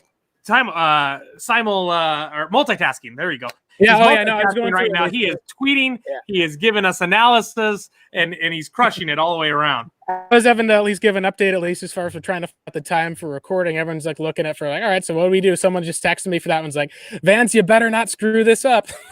And I just like that makes it that sense. So yeah, and then he's at Johnny Touchdown. We'll see if he'll be on at least later or not. I know he's got 2 young kids at least in his household, so that's something to manage during all the rest of the coronavirus for that. So, but yeah, it's been good to be on. We've got the pick. We got 4 minutes left on my timer for San Fran. I don't know where you guys are at. My Raiders pick hasn't even gone yet. Oh my goodness, yeah. We're right about there, Blake. So again, just wanted to thank you for joining us, and make sure if the season starts up this year at some point, or if it's next year, you hit up me and Tyler. Bring your crew out to the tailgate and enjoy the festivities with us out there on the Great Lawn. We got to get you out to a tailgate. Yeah, as I say, usually I've got stuff that's happening Sunday morning, and I'm a lot of times having to, type on my computer for some of the updates. That's where it's been hard, but it'd be fun to go out and visit one of the tailgates for sure. Well, we'll share our connection out there with you, so you can just stream right from our tailgate. I have to say there. Yeah, there we go. At least fun. Just bring out the mic and just start recording for everything, right? I can't believe Ruggs. I can't believe Ruggs went before. Wow, how about that banner behind Ruggs? I'm way behind you, but he's got a nice little banner behind him. Oh, that's good. And I love the bathrobe. The bathrobe, definitely. Yeah. So. Oh my gosh, I'm blanking on who was it the Raiders took 8-10 years ago. The speedster, or just have the TV from behind. Yeah. My dad's grabbing it back. I've got the Murphy jersey on. I got one of those before they updated him to Murphy Jr. So this is like an actual draft jersey.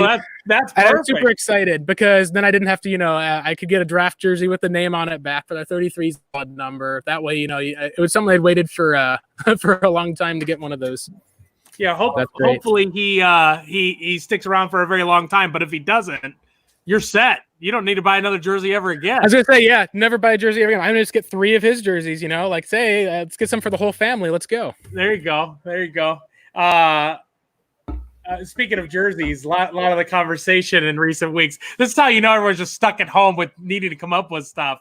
One of our highest interactions we had on social was posting a couple of different fan illustrated designs of either throwback versions of the jersey, new modern versions of our jerseys.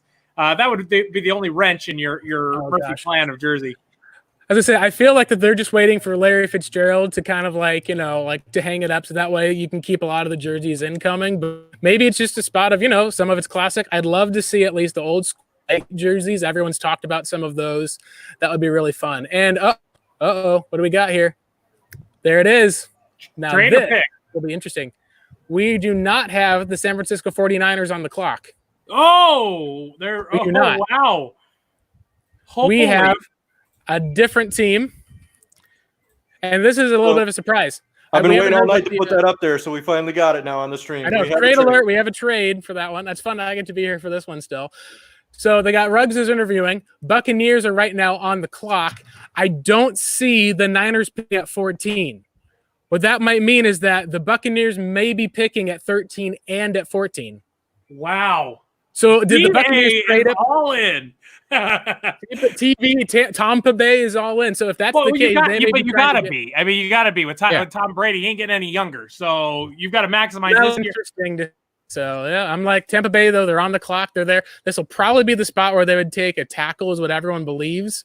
Well, it doesn't really matter. Trying to take a player take a tackle at 14. As I say, yeah, if they traded up that much, then that's the case. So let's see if we can figure out like that. I think we got the Schefter, I think, with the Schefter bomb. Oh, here's what it is. Ooh, gotta be worse. Boy. You'd think person might be that they like a Josh Jones, is what I've also heard. But that could be possible too. Let's find out here. We got Schefter bomb just about to drop here. All right. They got San Francisco back at 14 now, so they did just swap the picks. San Francisco's getting 14, 117, giving up its last 7th rounder. So Tampa came up, gave up pick 117, and they give their. So essentially, they just flopped. Yeah, So this was just to make sure that no one else came up to grab the guy that they wanted. Yeah. Oh yeah. And they're showing, the Bucks guys high-fiving his family. Bruce Arians is sitting in kind of like a little kitchen dinner for all that right now. It's fun. But yeah, Buccaneers pick at least is in for that. This is the last pick that I have. Isaiah Simmons is the Cardinals pick for those who are obviously not been watching us the whole time. But yeah, that's the first trade that we finally had, and it was one single spot up. That's what they moved. So that tells you there must have been someone who was trying to the Buccaneers. Wonder if it was the Broncos or a team passed behind there. But yeah, first trade takes 13 picks. Yeah, I'm interested to see if we'll get another trade here as there's still some good talent, some elite talent there. I can see you get a little run on some trades here in this next little. I know I said earlier we might get one until 20, but now I think this might open the floodgates. Now that you've had one, you might see 2 or 3 here in this little span. Yep. Oh yeah, and there we go for that one. It is going to. There's one tackle that's left, and that's who they traded up for and get to pick. Now the 49ers move back 1 pick, and they could still get a defensive lineman like Kinlaw. They could still get CeeDee Lamb. Ooh. They're going wide. They got to be going Judy or Lamb here. They need a wide receiver. If I remember right, say it again. You got Tom Brady. You got Tom. He can't move. He can't extend the play. You got to protect the dude. That's the one thing. They don't have a pass protector right now. Oh, no. I'm talking about San Fran. You said Tampa made the pick, right? I think San Fran could. Some people are thinking that they maybe don't go receiver, but hey, Lamb was the top receiver on my board. He's still there. Jerry is still. We'll find out. Judy is the guy who would be kind of dangerous in Shanahan offense just for the separation. You said Tampa has officially picked a lineman, yeah? Oh yeah, no. The Tampa Bay, they're taking Tristan Wirfs is what. Okay, so there's that pick. I'm still not there yet. I don't even have that. There's a trade on the screen yet. So I would think. I know you got to hop off here in a second, but yeah, I think there's no way San Fran. They didn't want to go too far back, and I think if I remember right, Emmanuel Sanders is a free agent. He obviously made a pretty decent impact for the Niners last year, but they they definitely need some wide receiver help. Not that I want them to get it, but I could. Right, and it's very possible. Yeah, and I think that might be the spot. It might be that this is a CeeDee Lamb because that would essentially be for a lot of Cardinals fans. You get to see him twice a year, but you can't be in the pick. Yeah. Oh, yeah. There. Now I got the trade finally. Yep. And then they have one spot for that one. It seems like someone else is trying to trade up for all of those. So let's see what happens if it's going to be that or Kinlaw. There's a couple other people it's going to be really, really fun to figure out, I think, for if the Cardinals are going to have all of those weapons on the side, if they get Lamb. Woo. All right. I'm going to get going for everything, guys. At least we've had our last pick. Thank you. Take care, everyone. Glad you're on. Thanks again, Blake. For sure. Thank you, Blake. Absolutely. Thank you guys so much for everything. Take care. Thank you. That was Blake Murphy, Revenge of the Birds, and got their content online at revengeofthebirds.com, and then they also do a great podcast, Revenge of the Birds, ROTB Pod on Twitter. Appreciate Blake coming on. Appreciate all our guests coming on. I think we may have one more guest here in the next 10 minutes. We'll see if he's coming on or not. Yeah, we'll see. I just messaged him. One thing, Tyler, all I know is shout out to all the fans that joined us. I know it's more exciting watching the live feed on TV, but we just wanted to put something together to kind of bring all the fans together. We know you all can't see each other, but I tell you, there's a heck of a lot of Bird Gang watching it around the country. Just want to give a shout out to the German Bird Gang did check in. I don't know how to dial them out in Germany. Otherwise, I'd bring them on the phone too. One thing I want to say is after Paige DeMacos from coming on, and now with Blake from Revenge of the Birds, I mean, I feel like I don't know anything about football. I just go and watch the game and have a good time and cheer when we score points. I mean, yeah, I try to think I'm pretty knowledgeable, but every time I hear all them go, it's impressive. And Cam, he was great. Mark Asher was great. Speaking of the Bucks, who look like are on the clock for me, but obviously the pick has been made. Jake Arians, he was phenomenal. Mike Spank, he was great as well. Again, shout out to those guys. If you want to help out, support local business, which we're all about. The small guys doing stuff. State 48's kind of revamped their whole thing from doing T-shirts. I know they're giving away some. Is he watching right now? Some masks with the purchase of any of their T-shirts right now. So get a cool State 48 mask. Keep yourself healthy. Support Mike, a diehard Arizona native, and he's doing a great job. Love all the shirts, the logos. You guys come on a trip with us. I'm sure he does all of our Bird Gang travel T-shirts and stuff. I want to give a quick shout out to Mikey Darte, who was in our stream, for always providing us all the fantastic pictures on the road for the fan trips and stuff.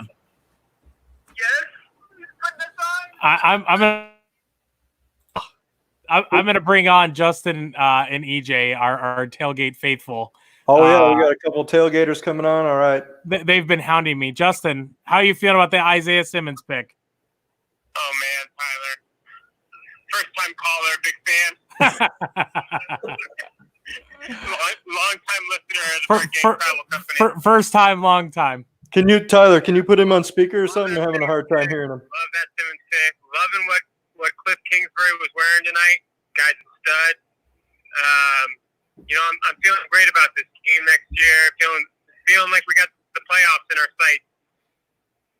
sights. Justin, actually, his wardrobe is modeled after Cliff Kingsbury. We've actually had long conversations about this. Every day.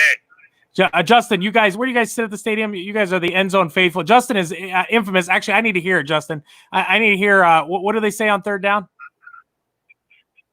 You really want me to do this? All right, here we go.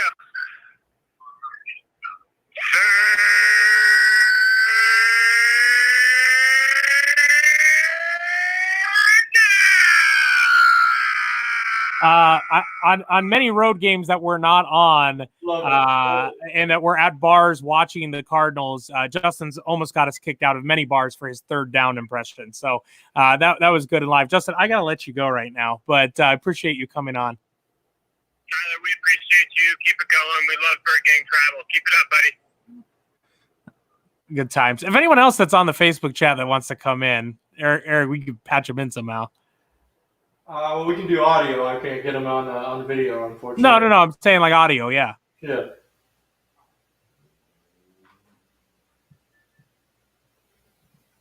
where's your feed at? Is your feed showing Wirfs? Because I just feel like we're so far behind. At this point, I'm just trying to. We should try to get some fans on. I'm not even watching the draft here unless all of a sudden something magic comes up here and somebody pulls a trade with us and we get back into the first round magically here. Cardinals GM Steve Keim just called Isaiah Simmons a Swiss Army knife, and he means he's a player eraser. I think that works. He truly believes that Simmons is one of the best players in the draft. He called Simmons unusual and unique.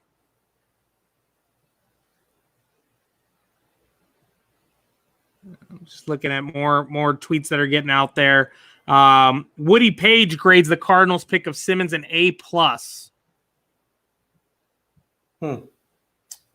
Yeah, so far I like it. I definitely think it's going to help us. Defense wins championships. I think the offense is going to be exciting enough. So definitely where we need to go. My brother says it's about time we open the phone lines. Oh yeah. Well, I didn't know. We got some callers. Let's go. Let's do some phone calls. I'm good with taking calls. I mean, at this point, we're just going through the draft. We got, we're almost at the midway point. We got 4 minutes or so before next guest joins. So I don't know if that's a guarantee. Have you confirmed on that? I don't have his text message, so I'm just saying. Did you hit him back saying 7? I can't get on. I can't get on it right now. Actually, I was wondering if we could bring on Evan Kirk. I know Christian was a little bit busy tonight doing his own thing, but Evan shoot Evan a text. See if Evan said he was going to be watching, and I'd love to get a little perspective, kind of like what Isaiah Simmons' mom and dad are feeling like right now, since he just went through that recently, having his son hometown, coming to the Cardinals here, get his perspective. So let me see if I can message him here.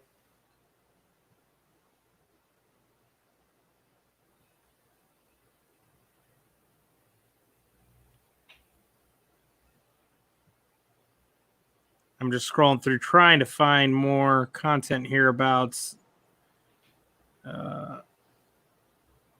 There's a great tweet. Remember when Arizona drafted DeAndre Hopkins with their second round pick this year? All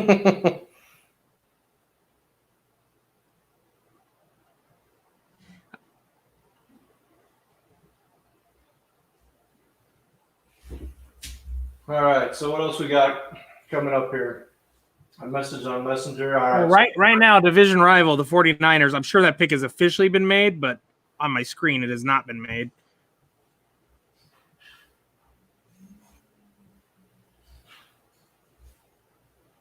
Well, go ahead and talk about something coming up. I'm going to try to get hold of some other phone guests here. Okay.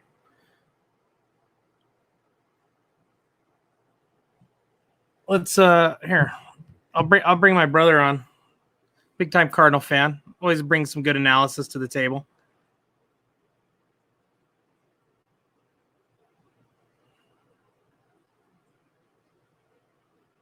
And I know he's watching, so he better not. Well, we've gotten to the boring part of the show, so he might have dropped off for something more interesting. No. He was just texting.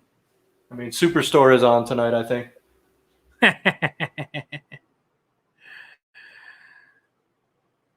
I'll keep an eye on that green room. Once again, our winners of those footballs, make sure you message the Birdgang Travel inbox on Facebook so we can get those footballs out to you. All right, we got some people still here, still hanging out. Oh, I got the deny button from my little brother. How about that? It is late for him. He's got to be working early in the morning. Oh, bathing children right now, he says. So he's not even watching the draft at this moment. Responsibilities. Wow. Niners did not take a wide receiver. No. They took Kinlaw. Wow, CeeDee Lamb and Judy. You'd have talked about that a month ago. I think no one would have thought that they would still be available as we get to the midway point of the draft. Yeah, definitely would not think that they were still sitting around. I'm blown away by that, actually. Everyone thought this is where the run would be. I mean, you could still see it here, but wow. So who do we got up now? I think we got Damian joining us in the studio. So if you want to go ahead and introduce him, I'm going to just no delay. We're going to bring him on. Oh, sweet. Yeah, joining our show, Cardinal alum Damian Anderson. How's it going, Damian? How you guys doing, man? Appreciate you having me on. Good, man. No, appreciate you making time to join us. Hey, G, how long you been growing that beard there, man? That's a quarantine beard. Woo! No. I mean, it's just my homage to age. You know what I mean? You grow up and you grow beards, bro. That's just what you do. You know what I love it. Well, this whole thing made me go to a faux hawk here, so I had no way to get to the barber. I did it myself. So. Well, there you go. The more you can do, you know what I mean? Just like speaking of this player that the Cards just got, you talk about cutting your hair at the house. I mean, it's just the more you can do it. Isaiah Simmons, Cards fans got to be excited. He could do everything, man. I know, yeah. No, it's definitely exciting to see that he fell to us. A lot of people didn't think he would be there. Damian, talk about, one thing we haven't seen is we're talking about potentially a run here on wide receivers, and it's becoming, I mean, you being a running back, it's becoming a kind of a trend now, and you've seen now with David Johnson and Todd Gurley, now those situations with teams, a lot of disrespect to the running back position now. You're starting to see it a lot in the draft year after year. What do you see? Do you see at some point that changing back, or is this just the way the NFL is going to keep going where running backs? No, no, those are great questions. And I just think that's just those individual cases, right? I mean, we can make the case Christian McCaffrey, just became the most highest paid running back out there. However, it's all about timing. I mean, when it worked out for David Johnson, it worked out for Todd Gurley. They were at the peak of their game. I mean, injuries do happen. Obviously, when it's in a magnified role, such as running back, quarterback, wide receiver, defensive back, like we said, it's magnified. A guy in the interior or defensive line can get, injured if he's not a top 3 pick. And, they just pull another guy in. It's all, I really believe it all has to do with talent. And if guys are continuing to get better and showing their skill set, they'll be rewarded financially. I mean, it just so happens that we know that when teams are and players are guaranteed this, tens and, $12 million per year, the GMs and the personnel team, they want to see value for those picks and they want to see production. So, another side note, what the Cardinals did was in shipping that value and getting a guy that's going to play for that same amount of money. That was huge what Steve Keim did in the offseason in acquiring the wide receiver from Houston.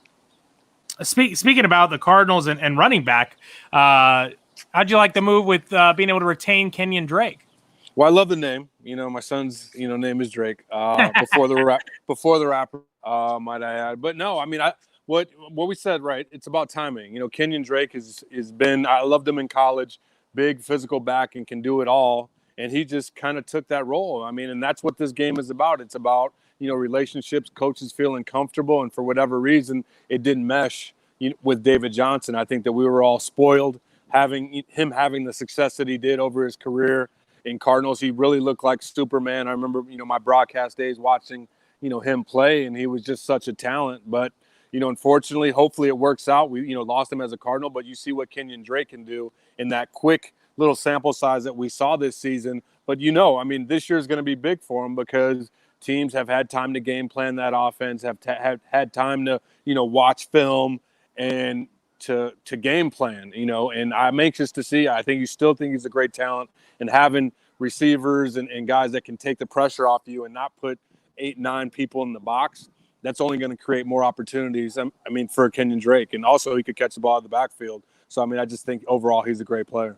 Thinking about how dynamic he was last year when he did get to join the offense, and now when you add DeAndre Hopkins and just opening up that passing game so much more is only going to open up the run game even more. You got to think he's going to get a lot of looks this year whenever football resumes. I think this offense is definitely going to pack a punch, I would think, with Kenyon Drake in the run game. Absolutely. And there's so many similarities. I talked to, college buddies, former, teammates through every level, really. And if you look at, just how this offense matches up.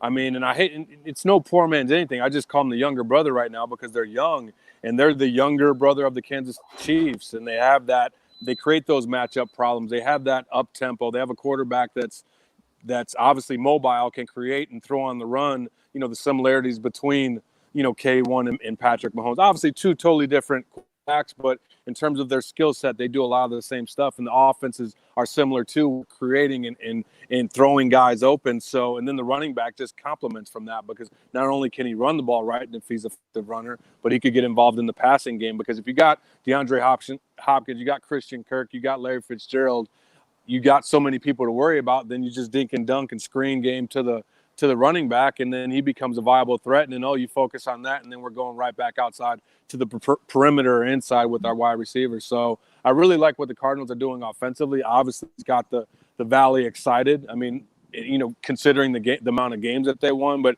when you got a young talent like Christian Kirk at quarterback, and as you mentioned, Kenyon Drake, Chandler Jones doing his thing, and just the young talent they have at defense, and getting a guy like Isaiah Simmons, who, you know, obviously is a freak, in what we've had in the past, and guys like Adrian Wilson, and we saw how that safety position, you know, and Tyrann Mathieu and Kwame Lassiter, just a plethora of talented safeties. I mean, it's a storied history. So I think he's coming into, you know, a great place to play. You know, beautiful city, great town, great people. It's going to be awesome to watch the Cardinals play this year. So real quick, Damian. So after that, I would call it a big splash in the first round here. We didn't move down, didn't do anything. Where else do you see needs coming up here in the second and the later rounds?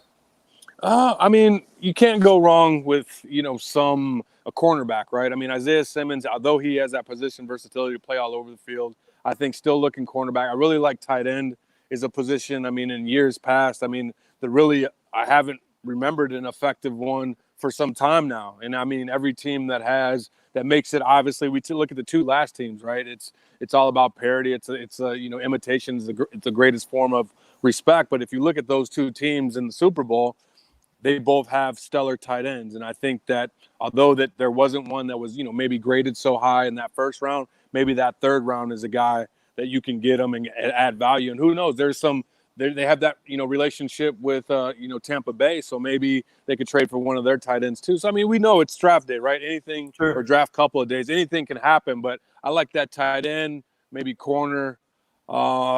You're not mentioning running back, and there's been a rumor that the Cardinals may look at a running back somewhere here, maybe day 2 or 3. Yeah. I mean, and that's always a possibility, right? It's all about value and how they grade and what they're looking for. But I mean, I really like the talent that they have with the Cardinals right now.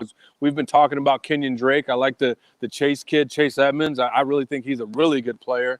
And I mean, I always obviously fight for the underdog, but I mean, I love him. I mean, out of the backfield, he's tough. He does everything and anything that you want him to do. You know, and running back's a guy that you can get, you know, value later rounds and still come in and make an immediate impact. So while I don't foresee it as a not possibility, I mean, it can happen, right? Like, I mean, we don't know their grading boards, but if there's a talented enough guy out there, which I'm sure every running back that's up for the draft right now believes that he can come in and make a splash on the team, I'm sure the Cardinals will pull that trigger. Speaking of a nice thing to note, I heard that Steve Keim has the actual draft board in his garage at his house. Talk about the times right now. Yeah, it's a normal, right? I mean, everyone's getting, you know, doing their best to get assimilated to what our worlds are now, you know, working from home and just making it happen. I mean, you just make do, and the best thing that we could do as humans is the ability to change, right, and adapt. I mean, otherwise you're going to get passed up or forgotten. So I think the teams had to make the most of it. I mean, we've seen, you know, the world change over the last couple of months, and, you know, shout out and thank you and love to all the first responders, healthcare workers, essential workers, everybody out there, you know, doing their job and, you know, making this world a safer place for us, man. So just wanted to throw that out there. Certainly. Appreciate it. So everything going well for you, Damian? I know you kind of been off the radar. We've been wondering what you're doing. I mean, it's just cool, you know, working, getting back and forth. You know, it's been a blessing in disguise. Obviously, I miss everyone that I see on the road, you know, while traveling and spending time, and, you know, those great relationships. But it's enabled me to go back, watch all my son's game. He's going to be a redshirt sophomore at Northwestern. So he's home right now. Just one-on-one time, field time, and we get to, work out, a couple times a week and going through running back drills. And my daughter's obviously off from school and doing the work from home thing. So we're just all making the most of it. I mean, as like anything, you get a little bit of tired of each other, but I think you just have to take a step back and think about, how blessed you are to be in the position for everyone to be home right now. No, definitely. I hear you. It's kind of changed everybody's vision, and it makes you think that, hey, maybe every now and then we do need to slow down a little bit, right? Yeah, man. Yeah, exactly. I mean, like you guys, obviously traveling and, for every game, but when it becomes like your job and you're always here, there, or, the next place, just to have that ability to just appreciate, your family, your relationships, your neighbors, right? Just to, obviously there's still that hidden monster out there with what's going on in society. But at the same time, if you're the proper protocol, you protect yourself and your loved ones, you could obviously reduce and mitigate those risk factors. So the important thing, like anything, right, like dealing with the draft and dealing with life, is to be educated and feeling like you can make those informed decisions and prepare yourself for any given scenario. Sure, definitely. Well, we appreciate you joining us tonight and giving us your insight. Hopefully you're like I said, you're out there. Looks like you're getting some exercise, right? Better than me and Tyler sitting here on our couches. But you're always welcome. When the season kicks back off next year or whenever, make sure you fly out to our tailgate. Hey, real quick. Last thing I got for you is we had John Skelton on earlier and asked him about his for a lot of the fans that are watching. They will never get to go through this experience. So tell us about your experience and just getting into the league and everything else. Okay. I'll try and do my best to summarize it. Junior year was, Heisman Trophy finalist, consensus All-American. Thinking back, I think that I really wanted to leave, but I didn't have anyone with experience to tell me. So my family and myself were all, well, we don't know what to do. And the feedback, we were thinking first round. That didn't happen. I stayed in school. We had 10 of 11 guys, returning my senior year. Got hurt. Middle of the season, literally couldn't finish the last 6-7 games. Went undrafted free agent to the Cardinals, and how that worked out. At the end, you got teams calling you throughout the rounds. Probably started in roughly round, I'd say about 3 to 4. Philly, I really thought was an opportunity. Obviously, the Chicago Bears, the hometown team, had some great experiences there in the camps that they had. And everyone's like, yep, if you're going to be there, we're going to get you. And then by the time they say they're going to get you, and it's the 7th round, and next thing you know, the draft ends and they didn't get you. I'm like, well, if you want me, you had an opportunity, and that didn't happen. So, you got to suck in your pride a little bit and put your ego down and look for the best. You got to really make a business decision. And I probably had at the end of the day, roughly 15 to 20 teams, calling mine and my parents' phone, trying to hold of me, trying to, sign me as a free agent. And I just looked at the roster and, you just remember and look at stat sheets and in terms of production. I knew Michael Pittman had left. I didn't know much about Marcel Chip, and I knew that Thomas Jones hadn't really played much or played well, and remembered him from college and thought he was a great player, but I just knew that he hadn't had that much success with the Cardinals. So I think it became down between them and 3 teams. And I remember that, I love him to death. He's a great player, went on to have a great career. But I remember, looking at, they had signed Josh Scobie, I believe, in the 4th or 5th round, and watching him, and seeing him play. And although that he had an injury, I was like, oh, okay. You know what I mean? I was like, that's one of the, that I'm willing to go out for that competition. You know what I mean? It was one of those like, okay, well, I know that they got Scobe, and, he's a big, fast, strong dude, great, as I said, great football player. But there's many things that there's not many things that I felt like I was, born to do. And I felt like I was born to play running back. But you can't just go anywhere, right? Because some situations are just lock key. But I felt like I had an opportunity, and, had to earn it, right? It was tough, with Coach Dave McGinnis, and, you got released at first, and you come right off practice squad, start playing Carolina, and, win that game against the best defense in football. And the rest is kind of history, you know what I mean? And kind of in Cardinal lore, history books at this point. So, it's been fun, man. It was if I could say anything to any aspiring, athletes out there, if you got an opportunity, you wake up and you could breathe and you could go and you could work for what you believe, don't keep fighting. Something good is going to happen and come from it. No, for sure. That's awesome, man. We appreciate everything you did on the field for the team. We appreciate everything you did in the broadcast booth, and we appreciate you coming on tonight. Definitely great to have you this evening. Right on, man. Thanks for having me, guys. Appreciate you. All right, Damian. Thank you. That was Cardinal alum Damian Anderson joining us. Got some runs going there. Say it again. Said I got some clips of his runs added up here at Northwestern. Yeah, and you know what? I was really interested on that because obviously he told the story of being undrafted. I mean, he came from a smaller school, and we kind of talked about that with John as well. And just the difference this year is going to be where you're going to have players that come from schools like where Damian came from or where John came from, and to be able to make it onto a roster is going to be much more difficult now. And you just think of the talent that's going to be out there that may not ever get their shot. I mean, obviously Damian was smart. One thing he hit on, and I didn't want to keep him too long, but I almost wanted to ask, I've known some guys that were in the league and maybe it didn't work out here or didn't work out wherever. And they've gone on to go to other teams, and sometimes they've chased the dollar. And I totally get that mind frame of you never know how long you're going to be in the league. But like Damian was saying, he was trying to find what was going to be the good fit, what was going to be the potential where he could definitely get on the field and make a difference, which would then, he's betting on himself for in that moment where I definitely look at other guys that I've seen where I know they had opportunities to go to places where I think of a couple of receivers, for example, where I know they had opportunities to play with like Phillip Rivers or Drew Brees, but they were getting offered more money to go play with an unproven quarterback, and then it just didn't work out. And their length of their career was probably shortened.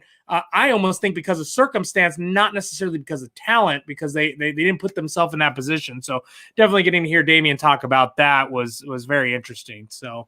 Well, it's funny, one of the things I didn't bring up because I'd have to run out to the garage and find it. But when he was with Northwestern, me being from Chicago, I have a Wheaties box that he was on the Wheaties box, and it's autographed by him. It was only released Wheaties box in the Chicago area, so it's. I was trying to find it in my picture reel to throw it up on there and ask him if he remembered that and if he still has one himself. Oh wow, yeah, that would have been cool. Well, we appreciate all of our guests this evening. I think we're going to call it, even though we've got some more time left. I know I'm getting hit up from the wife. She wants dinner for sure. So with that being said, I mean, this has been great. Want to thank all of our guests. Paige DeMacco's kicking things off. John Skelton, Mark Asher, Jake Arians, Mike Spankenberg. Who else do we have? Blake Murphy came on from Revenge of the Birds, Cam Cox, and of course, Damian Anderson joining us right there. Eric, you got anything else? Yeah, I mean, I just want to throw it out there that all the Cardinal fans, hope you guys are safe, healthy. First and foremost, we want to just come into your living room or wherever you're watching it, your man cave, wherever, just to kind of just get back together with everybody. I know it's been a difficult time, so we're pretty close as a Birdgang family all together, I like to think. So, if anybody in your family or secondary family is suffering from the virus, I wish you all the best of health. We want to see everybody out there once this clears up. I mean, I think next football season, the tailgates are going to be bigger than ever. We go back to traveling on the road. We're going to have a lot more fans who are, it's going to be time to let loose. One of the biggest things is I'm excited. I think this team won't disappoint us in a lot of these games anymore. Looking at this year's schedule, it's going to be exciting. I think Kyler's advanced, and with the extra weapons we're adding, this might be our year. We could go from worst to first. We could pull a San Fran here. I think this is closer than we've ever had it right now with all the weapons we got going. I could definitely see a San Fran, and not just because I'm a San Fran hater, but I could see San Fran taking, that second year snooze and taking a little bit of a step back.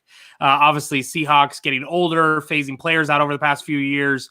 I could see them taking a step back. I think the division, even though it's strong and a very difficult division, the Rams obviously just dismantled their whole team. But I could see us making that move from worst to first and making a push. I hate to be that homer, but I really think this could be it. You think about how strong our special teams play was last year. Our offense showed flashes. And now with all the moves, you think about all the additions at free agency, and now with this pick at 8 on the defensive side, there was a lot of people calling for Vance Joseph's head many times towards the back half of that season last year. And now I would say, okay, if all the players come in with health, obviously that's the big if, he's got a lot to work with. So we're going to see what Vance is made of and what that defense is made of. And hopefully we got, three phases of the ball that will make an impact for this team and hopefully take them from worst to first. So.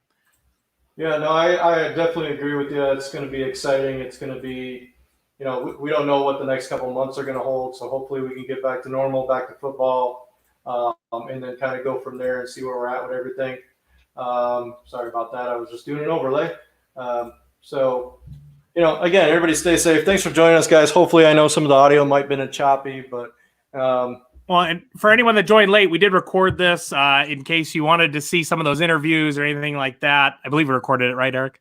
Yeah, it should be interviewed. It should be able to go ahead and replay as long as we don't get thrown on Facebook or anywhere else. Yeah, so the plan is to post it on our YouTube channel. Follow us there, youtube.com /Birdgang Travel Club.